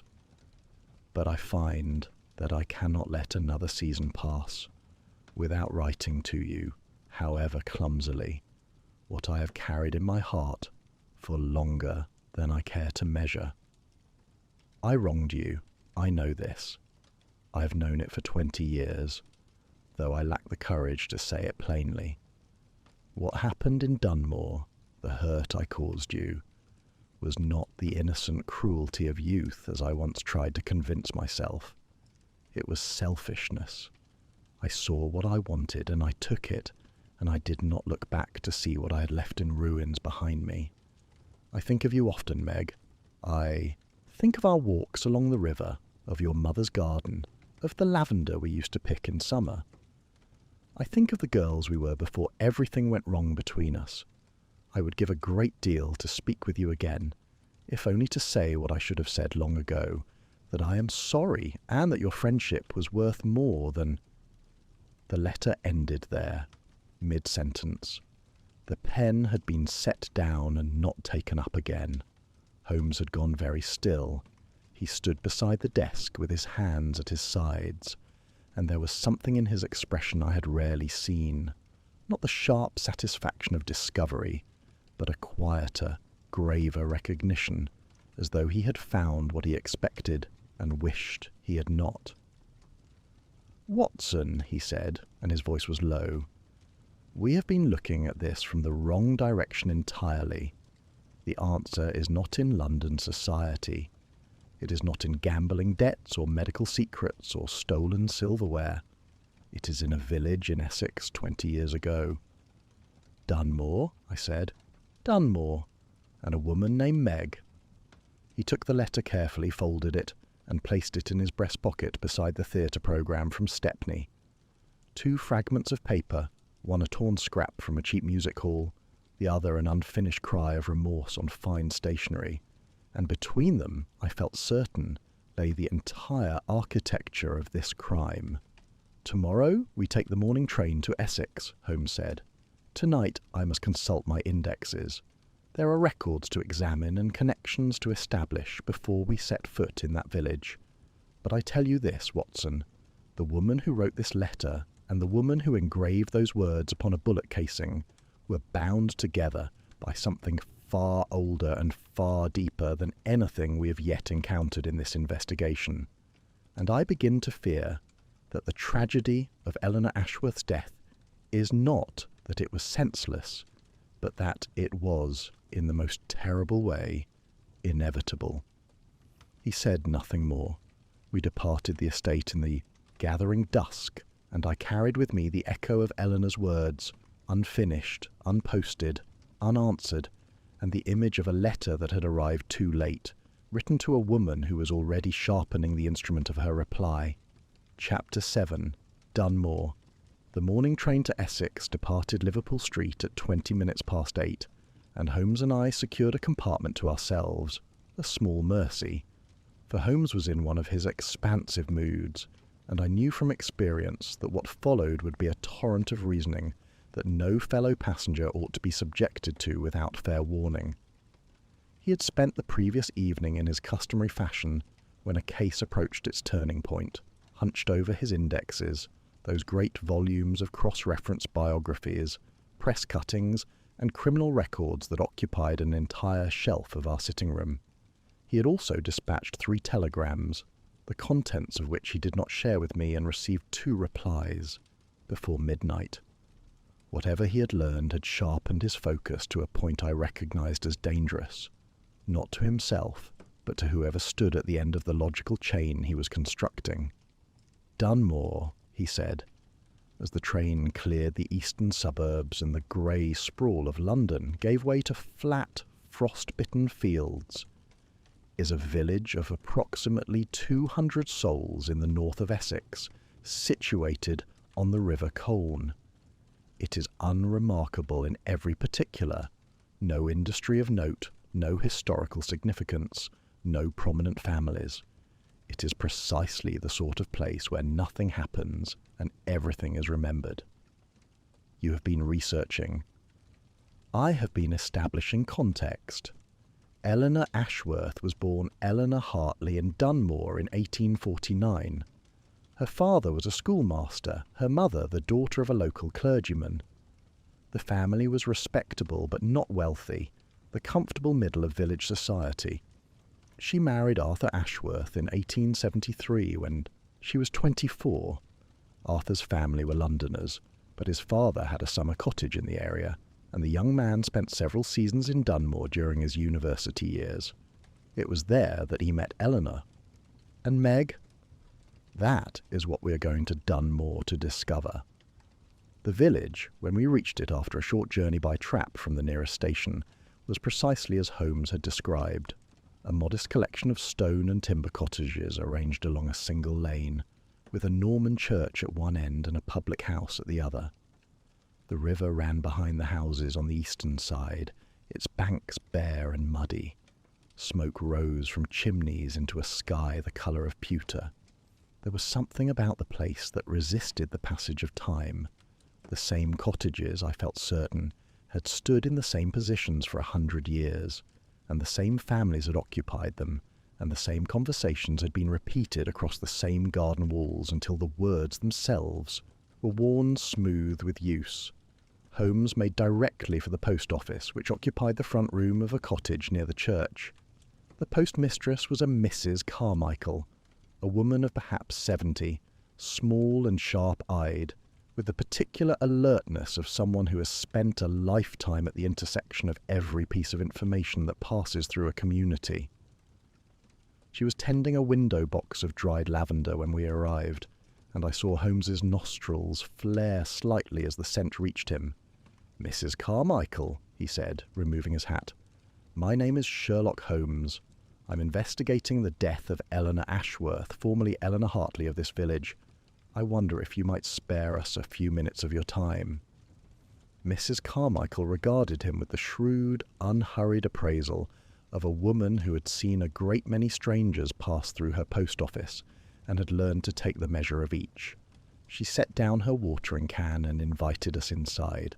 The room was warm and cluttered, a counter stacked with parcels, shelves of stationery and penny sweets, a rocking chair by the fire occupied by an enormously fat tabby cat. Mrs. Carmichael settled into a second chair and gestured us toward a wooden bench. "I read about Eleanor in the papers," she said. "A dreadful thing. She was a fine girl, Eleanor Hartley, bright and kind and full of life.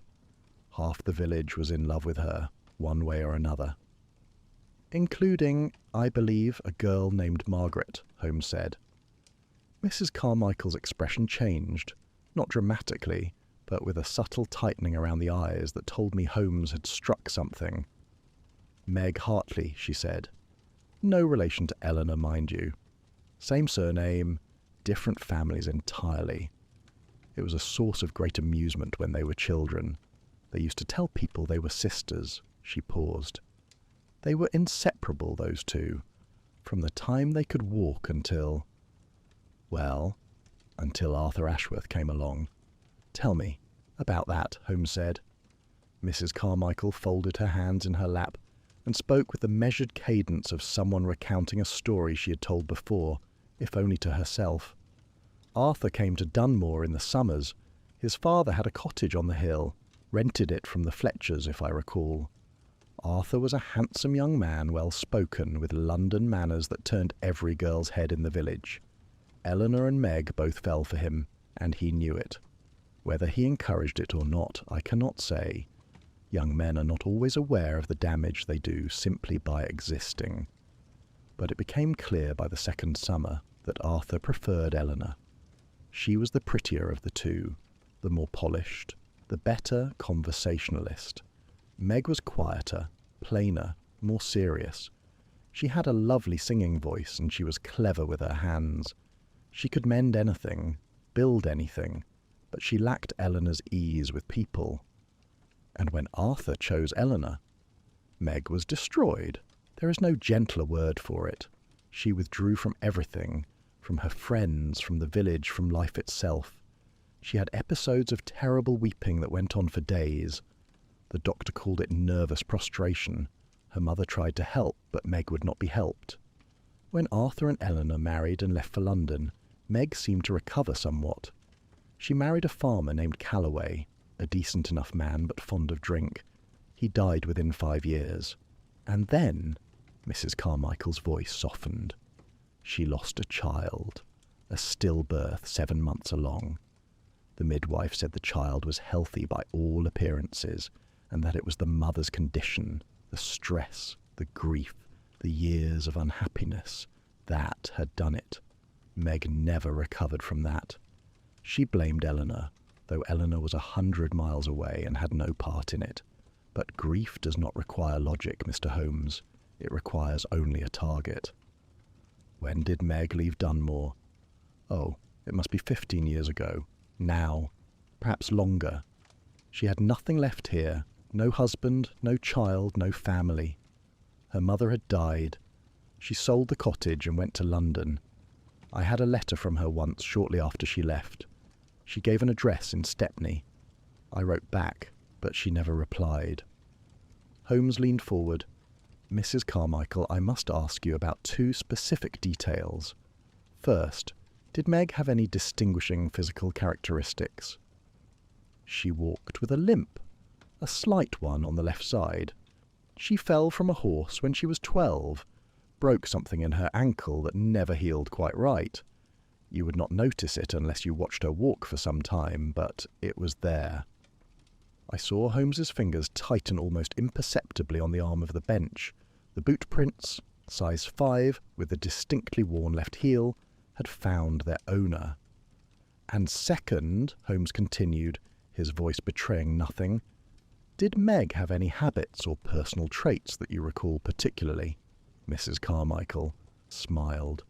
She always smelled of lavender. Her mother grew it, great bushes of it in the garden behind their cottage. Meg used the oil for her headaches. She had terrible headaches, even as a girl. She would press lavender oil to her temples and the scent would follow her everywhere. Half the girls in Dunmore grew lavender. It was the fashion once, but Meg was the one you could identify by smell alone. Holmes thanked her with a warmth that I believe was genuine. Mrs. Carmichael possessed the gift of clear memory allied to honest speech, a combination he valued above all others in a witness. We departed the post office and walked for a time along the village lane in silence. The river glinted dully through the bare trees, and somewhere a dog barked at nothing. "It is her," I said at length, "Margaret Calloway." "The evidence now forms a coherent narrative," Holmes replied. "A woman of slight build, walking with a limp consistent with boot prints found at the scene. A woman who carries the scent of lavender oil so habitually that it transfers to every surface she touches. A woman with intimate childhood knowledge of the Ashworth estate, or rather, of the grounds that became the Ashworth estate, which she visited as Eleanor Hartley's closest friend. A woman whose address, 15 years ago, was in Stepney, the same district as the theatre programme found on the gravel path. And a woman whose life was destroyed, piece by piece, by the consequences of a rivalry over the man Eleanor married. The engraved casing," I said, "for past. For the past. For everything the past took from her. For Arthur. For the marriage she believed should have been hers. For the child she lost. For the life that crumbled while Eleanor's flourished." He stopped walking and turned to face me. "Eleanor was trying to reach her, Watson. That unsent letter, the hurt I caused you in Dunmore. Eleanor knew what she had done. She was attempting, after 20 years, to make amends, and Meg was already sharpening the blade." We returned to the station and caught the afternoon train back to London. Holmes spent the journey with his eyes closed and his fingers steepled, and I knew that behind that mask of stillness the final movements of the investigation were being planned with the precision of a military campaign. It was only as we neared Liverpool Street that he spoke again. "There remains one thread to secure before we can act. The weapon. The suppressor was improvised, cotton wadding and brass mesh, the work of someone with military armaments experience. I must find the maker. If I can connect Margaret Calloway to a specific armourer, we will have not only motive and opportunity, but the means, traced from commission to execution. The case will be complete." "And how will you find this armourer?" Holmes permitted himself the faintest of smiles. "I shall set the irregulars to work. There is no network in London more efficient for locating men who do not wish to be found than a dozen sharp-eyed boys with empty pockets and a promise of payment. By tomorrow evening, Watson, I expect to have a name." Chapter 8. The Armourer. Holmes's faith in his Baker Street irregulars was, as ever, well placed. By the following morning, a boy named Wiggins, the unofficial captain of that ragged company, appeared at our door with mud on his boots and triumph in his eyes. He had located 3 men in the East End who dealt in modified firearms outside the law. 2 were known to Holmes already and dismissed immediately. One specialised in revolvers for dockside gangs and had no skill with suppressors. The other had been confined to a Southwark infirmary for the past 6 weeks with a broken leg. The third was new to Holmes's records, and it was this name that made him rise from his chair with the swift, purposeful motion of a hawk that has sighted its prey. "Phelps," he said, reading from the scrap of paper Wiggins had produced.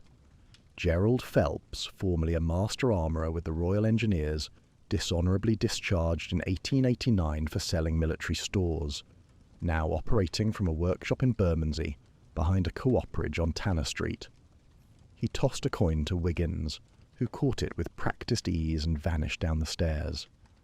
"Come, Watson, we have an armourer to visit."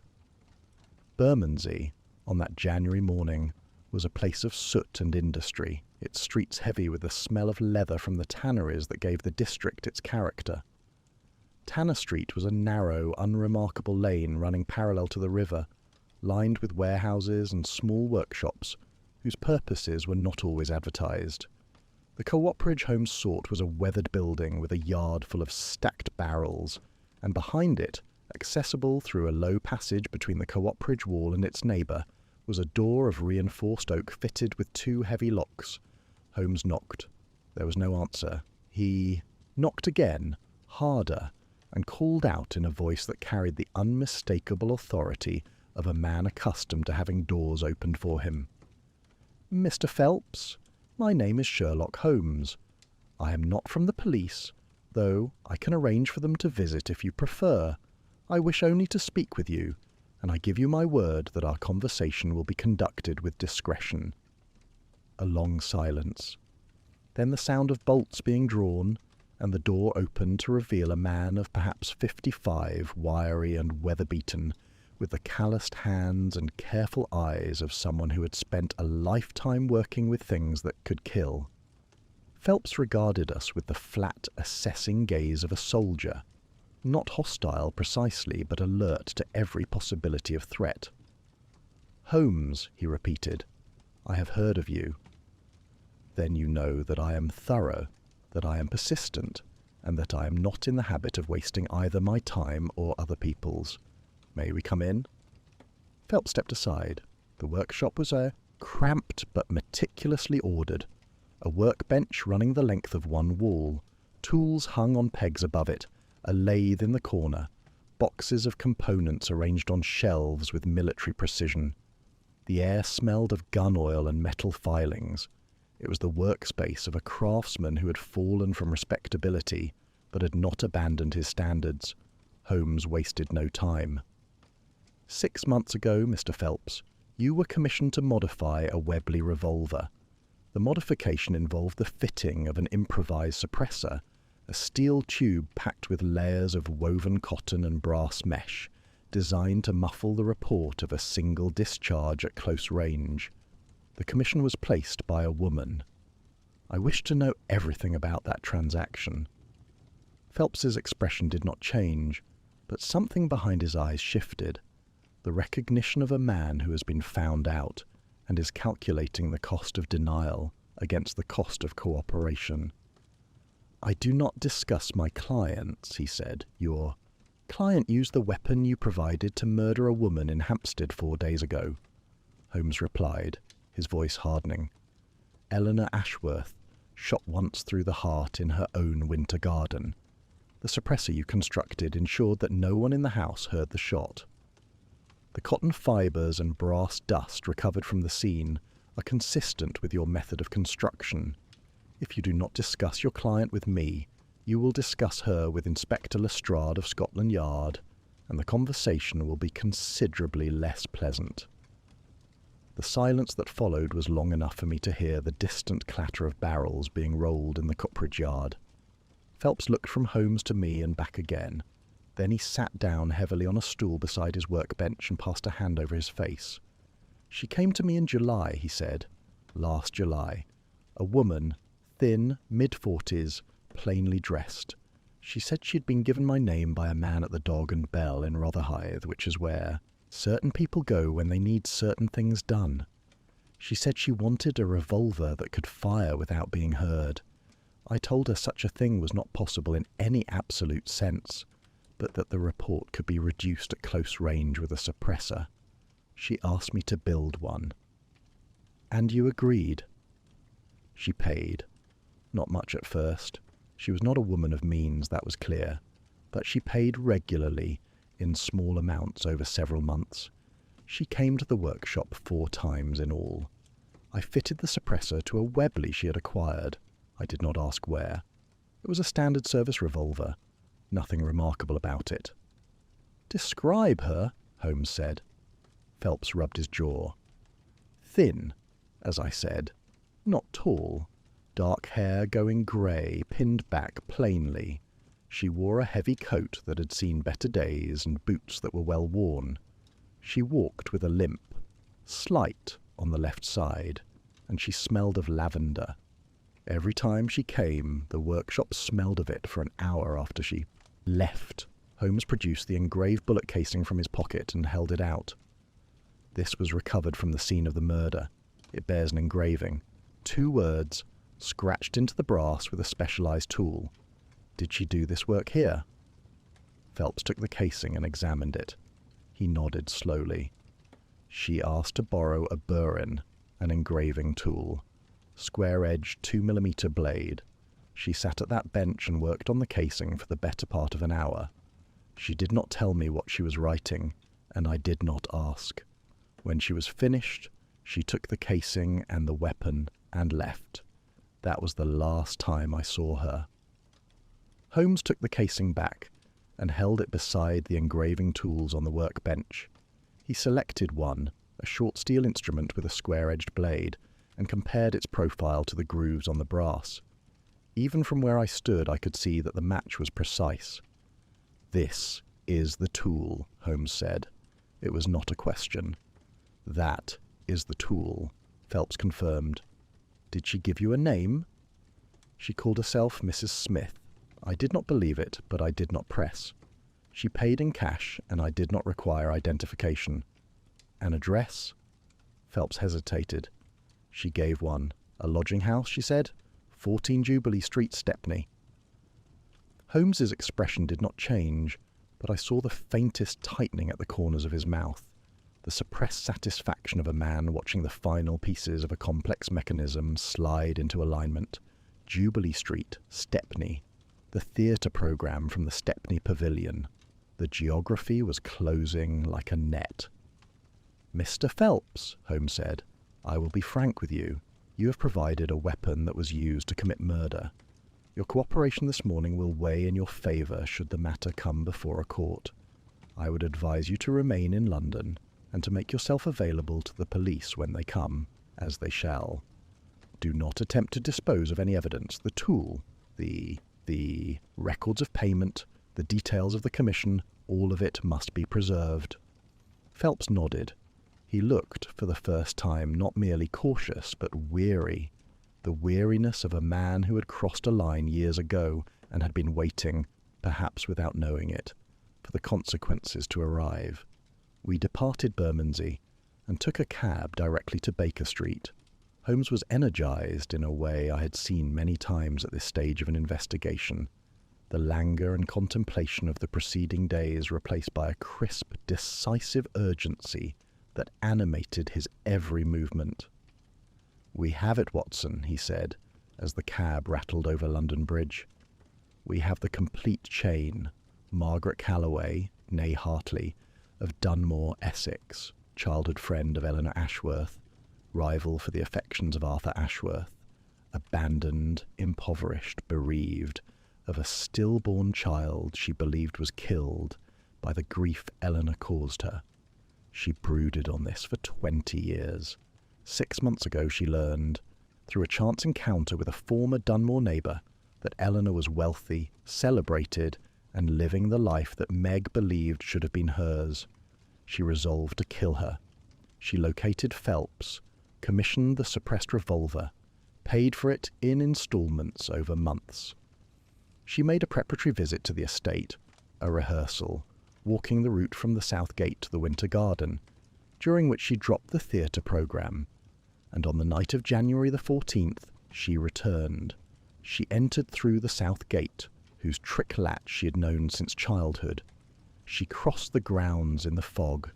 She found Eleanor alone among her orchids and shot her once through the heart. She placed the engraved casing on the workbench, her signature, her accusation, her epitaph, and departed by the same route. "The suppressor?" I asked. "Disposed of, almost certainly. The Thames is the likeliest destination. She would have passed within a few hundred yards of the river on her way from Hampstead to Stepney, but the revolver she may have kept. Criminals who plan with this degree of care often retain the weapon, either from sentiment or from a reluctance to part with an object into which they have invested so much of themselves. He was silent for a moment, and when he spoke again, his tone had shifted from the analytical to something quieter and more deliberate. "Tomorrow, Watson, I shall ask Lestrade to bring Mrs. Calloway to Baker Street. I shall present it as a consultation, a former acquaintance of the deceased, invited to assist with background information. She will come because she will believe herself unsuspected. And there, in our sitting room, I shall lay before her every link in the chain she has forged, and I shall watch it bring her down." I looked at him.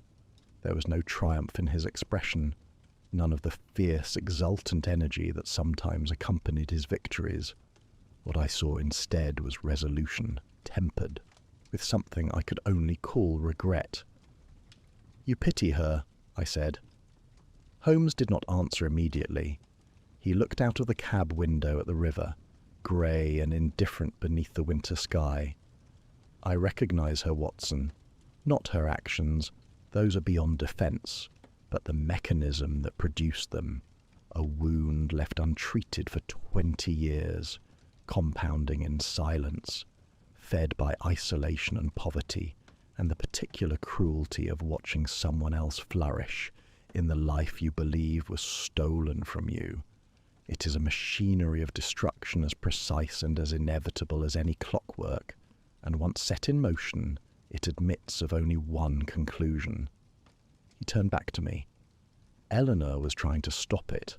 That letter, the one she never finished, never sent, was an attempt to reach across the years and dismantle the bomb before it detonated. She was days away, Watson. Days. And she was too late." Chapter 9. The Reckoning at Baker Street. The morning of January the 18th dawned clear and cold, the first day without fog or rain since the murder, as though the weather itself had decided that what was to follow required an unobstructed light. Holmes had risen before dawn and arranged our sitting room, with a care that I had seen him apply only to the most consequential confrontations of his career. The chairs were positioned precisely, his own by the fireplace, mine to the side, a third facing the window where the morning light would fall directly upon its occupant. On the table beside his chair, concealed beneath a cloth, lay the evidence he had assembled, the engraved casing, the theatre programme, the unsent letter, and a written statement from Phelps. Lestrade arrived at 9:30, sceptical and impatient. He had agreed to Holmes's request with reluctance, and only because Holmes had promised him, in terms that admitted no ambiguity, that the morning would produce the murderer of Eleanor Ashworth. "I still say it is the husband," Lestrade muttered, settling into a chair near the door. "Everything points to him." "Everything superficial points to him," Holmes corrected, without looking up from the pipe he was filling. "The depths point elsewhere. You will see." Margaret Calloway arrived at 10:15, escorted by a constable whom Lestrade had sent to her lodging-house in Stepney, with a polite but firm invitation. She entered our sitting-room with the composure of a woman who had been expecting, at some level, to be summoned, though not, I think, to Baker Street, and not by Sherlock Holmes. She was precisely as Phelps had described her, thin, of middling height, with dark hair streaked heavily with grey, and pinned back from a face that had once been handsome and was now drawn tight by years of privation, and the particular erosion that sustained bitterness works upon the features. Her dress was clean but worn, her coat mended at the cuffs, and she carried with her, unmistakably, the scent of lavender. She walked with a slight limp on the left side.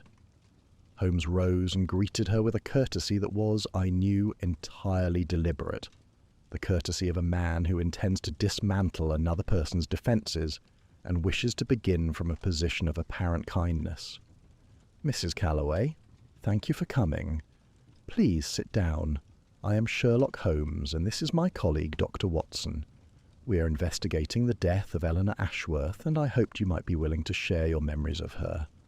I understand you were friends as children, in Dunmore." Something passed across Meg Calloway's face at the mention of Dunmore. A flicker, quickly suppressed, like the shadow of a bird crossing a window. She sat in the chair Holmes had prepared for her, the light from the window falling full upon her features, and folded her hands in her lap. "We were friends," she said. Her voice was low, carefully controlled, with a faint trace of Essex beneath the London vowels she had acquired. "A long time ago. I have not seen Eleanor in many years." "And yet you thought of her."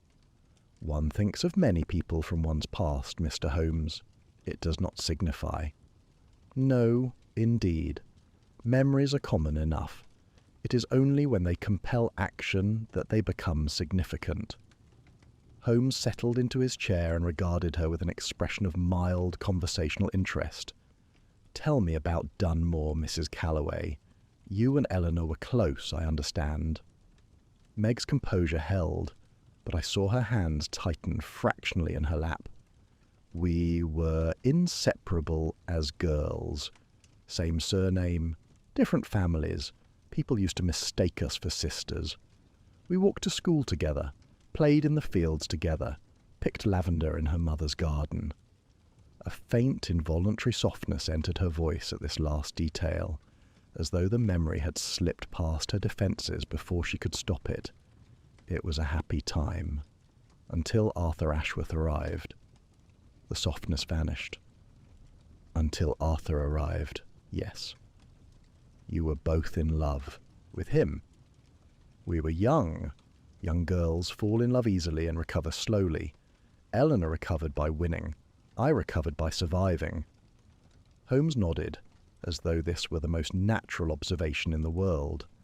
Then, with the unhurried precision of a man laying cards upon a table, he began, "Mrs. Calloway, I should like to show you something."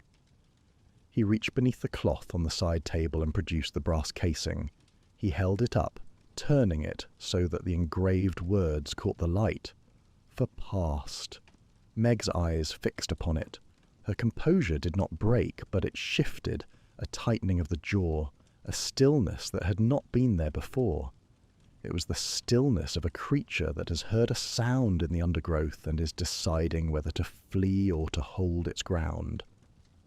"This casing was found on the workbench of Eleanor Ashworth's winter garden," Holmes said, "beside her body. It was fired from a Webley revolver fitted with an improvised suppressor, a steel tube packed, with cotton wadding and brass mesh, designed to muffle the report of a single shot. The engraving was made with a square-edged burin, 2 millimeters across, of the type used by military armourers." He set the casing down and produced the theatre programme. "This was found on the gravel path between the south gate of the Ashworth estate and the winter garden. It is from a performance at the Stepney Pavilion, dated the 30th of December 1894, 2 weeks before the murder. It was dropped by someone who walked that path before the night of the killing. Someone who was rehearsing the route." He set the programme beside the casing and continued, his voice never rising above the tone of quiet, methodical narration. "The south gate of the Ashworth estate was found unlocked on the morning after the murder. The groundskeeper insists he locked it at 5 o'clock. The lock was not forced. It was opened from outside by someone who knew the trick of its old latch. A specific upward and inward motion that defeats any casual attempt. Only someone who had used that gate years ago, when the grounds were open to neighbours and childhood friends, would possess that knowledge." Meg sat motionless. Her eyes had not left Holmes's face. "In the frost outside the winter garden," Holmes continued, "we found boot prints, a woman's boots, size 5, with a distinctive asymmetry, the left heel markedly more worn than the right, consistent with a person who walks with a slight limp on the left side. The prints led from the south gate to the winter garden and back. They did not waver. They did not hesitate. They were the prints of a woman who knew exactly where she was going." He paused and reached for the next item. On the door handle of the winter garden, I detected a scent that did not belong to Eleanor Ashworth, who used rosewater exclusively. The scent was lavender oil, carried there by the hand of someone who wears it so habitually for the relief of chronic headaches that it has become as much a part of her as her own skin. He let the silence hold for a moment. Then he produced Phelps's written statement. A former military armourer named Gerald Phelps, operating from a workshop in Bermondsey, has provided a statement confirming that a woman matching your description commissioned a suppressed Webley revolver from him in July of last year. She paid in instalments over several months. She visited his workshop 4 times. She borrowed his engraving burin and spent an hour inscribing a bullet casing with words she did not share with him. He describes her as thin, mid-40s, dark hair, plainly dressed with a limp on the left side and a persistent scent of lavender. He provides the address she gave, 14 Jubilee Street, Stepney. Meg Calloway's hands had unclenched. They lay open in her lap now, palms upward, as though whatever she had been holding, whatever composure, whatever pretense, whatever carefully maintained fiction of innocence, had simply fallen from her grasp. Her face had not crumbled. It had gone still, profoundly still, in the way that a landscape goes still before a storm. Holmes reached into his breast pocket and withdrew the letter. Eleanor's letter. He unfolded it slowly, and when he spoke, his voice was quieter than it had been throughout. Not gentle exactly, but stripped of all forensic detachment, carrying only the weight of the words themselves. This was found in Eleanor's writing desk. It is addressed to you. It was never finished. It was never sent. He read it aloud. Every word. The walks along the river, the mother's garden, the lavender picked in summer, the admission of selfishness, the confession of guilt, the plea for forgiveness, and the final broken sentence. I would give a great deal to speak with you again, if only to say what I should have said long ago, that I am sorry, and that your friendship was worth more than trailing into silence, where the pen had been set down for the last time. When Holmes finished, the room was quiet. Lestrade stood by the door with his notebook forgotten in his hand. I sat in my chair and found that I could not look away from Meg Calloway's face, upon which something was happening that I can only describe as the collapse of a structure that had taken 20 years to build. She did not weep, not at first. She sat in the morning light, with Eleanor's unfinished words hanging in the air between us, and her mouth worked silently, as though she were trying to speak and could not find the mechanism for it. Then, very quietly, she said, "She took everything from me." Her voice was raw, scraped clean of pretense. "My love, my future, my child. I am certain of it. The grief she caused me killed my baby before it ever drew breath. I carried that child for 7 months, and it died inside me because I could not stop grieving for the life she stole. 20 years, Mr. Holmes, 20 years I lived, in rooms that smelled of damp, working jobs that broke my back, while she sat in her glass house and grew her flowers, and had the whole of London tell her what a fine and generous woman she was. And not once in 20 years did she think to look back and see what she had left behind." "She was looking back," Holmes said. "She was writing to you, Mrs. Calloway. She was reaching across 20 years to say she was sorry. You silenced her before she could." Meg closed her eyes. When she opened them, they were wet, but her voice was steady.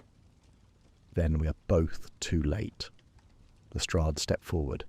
He was not a man given to hesitation, but I saw him pause just for a moment before he spoke the words that formality required. Meg Calloway rose from her chair before he reached her. She held out her wrists with a dignity that was, in its terrible way, the most composed gesture I had witnessed in all the days of this investigation. "I kept the revolver," she said, addressing Holmes rather than Lestrade. "It is beneath the floorboards of my room at Jubilee Street. The suppressor I put in the river at Blackfriars on my way home. You will not find it." She paused. "I wanted her to know. That is why I left the casing. I wanted her to know it was me, and I wanted her to know why." "She knew," Holmes said. "She knew before you ever came for her. That is what the letter tells us." Meg looked at him for a long moment. Then Lestrade took her arm gently and led her from the room. Her footsteps descended the stairs, none even, the left step lighter than the right, and the front door closed behind her, and she was gone. Lestrade returned briefly. He stood in the doorway and looked at Holmes with an expression I'd never seen on his face before.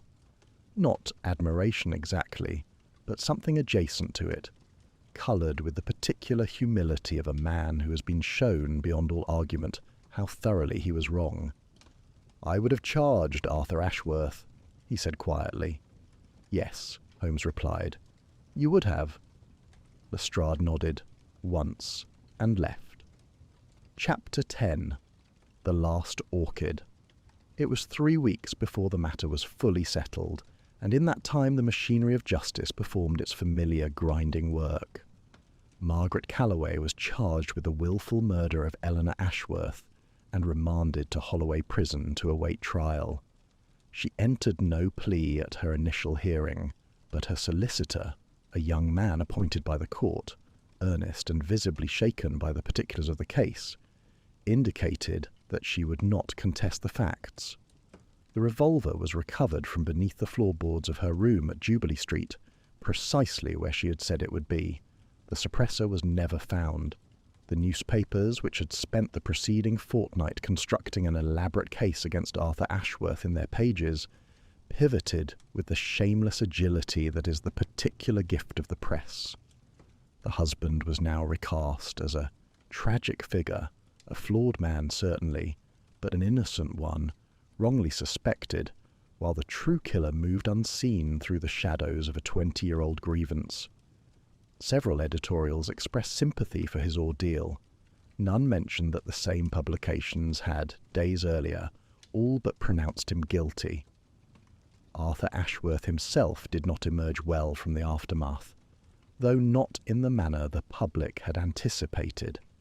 With Eleanor's death came the inevitable examination of the household finances, and the full extent of his gambling debts was laid bare, not by the police but by Eleanor's solicitor, a meticulous man named Greaves, who had been managing the Ashworth estate's legal affairs for over a decade. The debts were considerable.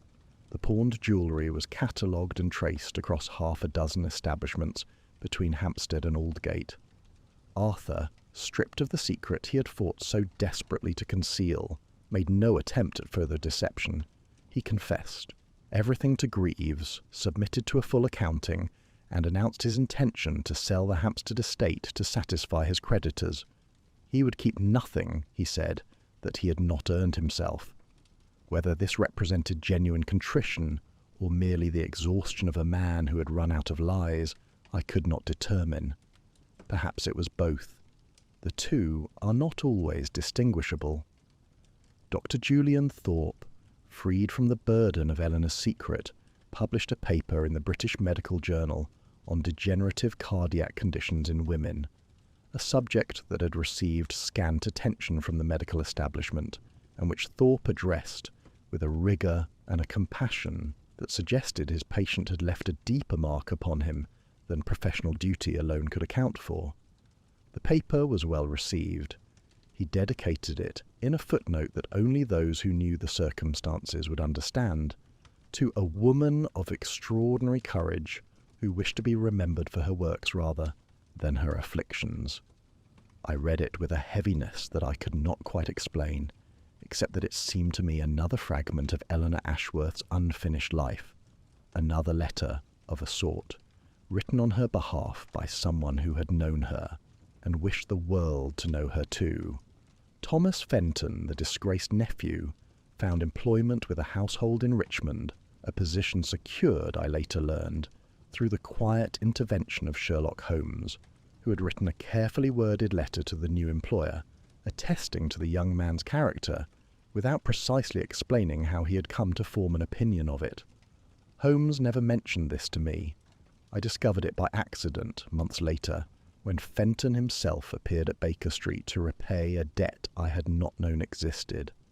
Holmes accepted his thanks with the brusque dismissiveness he reserved for occasions when he had done something kind and did not wish to discuss it. Mrs. Lydia Graves continued her charitable work, though I was told by a mutual acquaintance that she had become, in the weeks following Eleanor's death, noticeably less competitive and rather more reflective in her approach.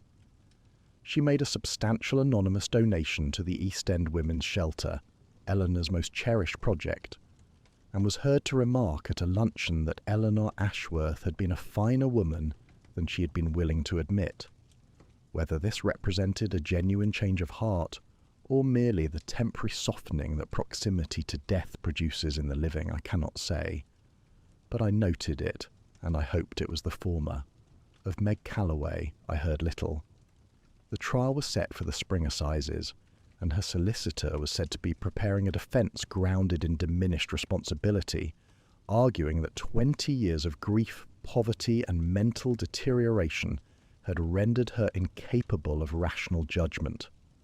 Holmes, when I mentioned this, said nothing for a long moment, then observed that the law is poorly equipped to adjudicate the crimes of the heart, and that a jury of 12 would be asked to weigh 20 years of suffering against a single act of violence and arrive at a number that represented justice.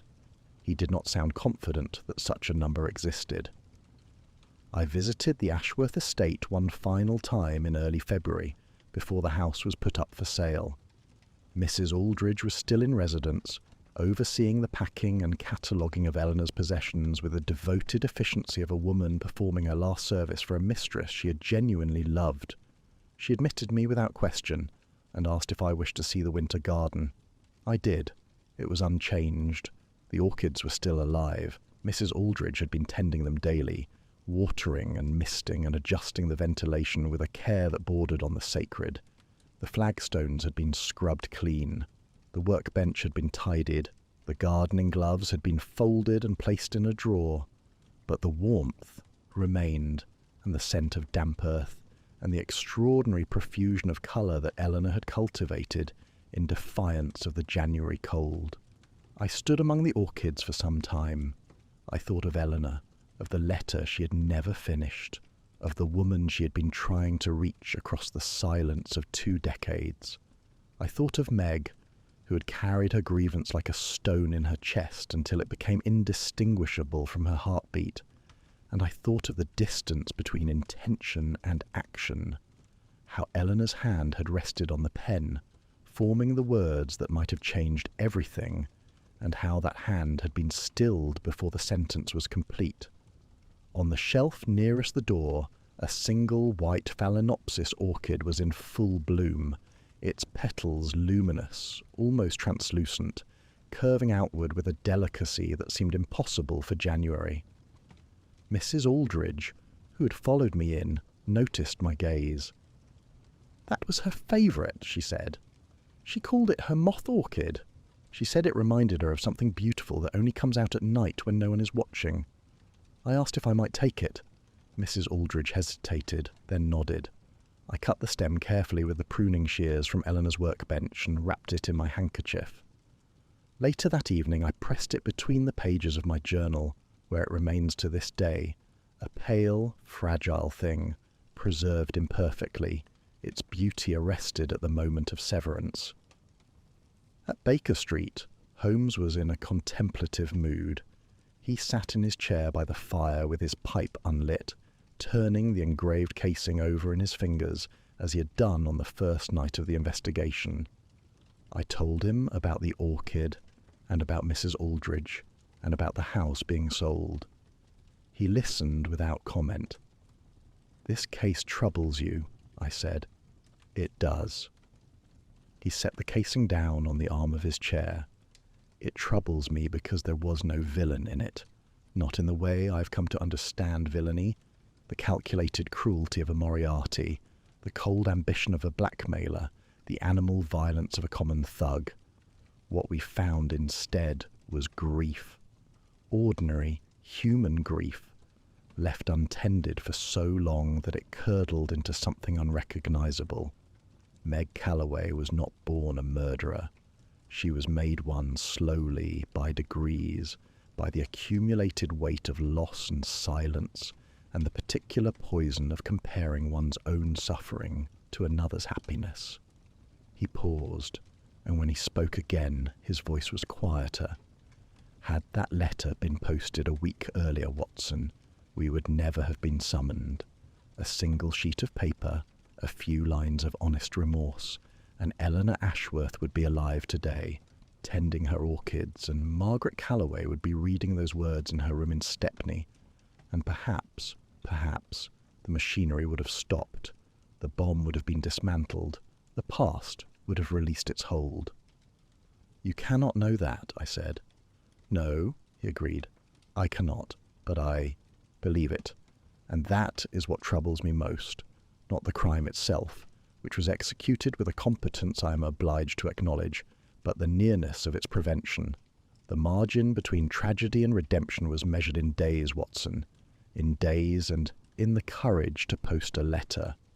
He fell silent, and I did not press him further. The fire crackled softly. The evening settled around us with the quiet weight of a London winter, and Baker Street resumed its familiar rhythms, the distant rattle of cabs, the murmur of Mrs. Hudson moving about below, the faint smell of tobacco and old books that was, for me, the scent of home. I sat at my desk that night and wrote the final line of my case notes. I wrote it not as a summary of evidence or a catalogue of deductions, but as the only truth that seemed adequate to the whole sorrowful affair. A truth that Holmes, for all his extraordinary powers of reason, had arrived at not through logic, but through the simple human act of reading a dead woman's letter aloud in a room full of silence. Of all the weapons I've seen employed in the service of murder, none is so devastating as unspoken regret. I set down my pen, closed my journal over the pressed orchid, and extinguished the lamp. In the sitting room below, I could hear Holmes moving, a restless pacing that told me sleep would not come easily for him that night. It rarely did, when a case had touched something deeper than his intellect. And this case, I knew, had reached a place in him that he would never speak of and that I would never ask about. But that existed nonetheless. The place where even Sherlock Holmes was, in the end, merely a man who understood too late what might have been.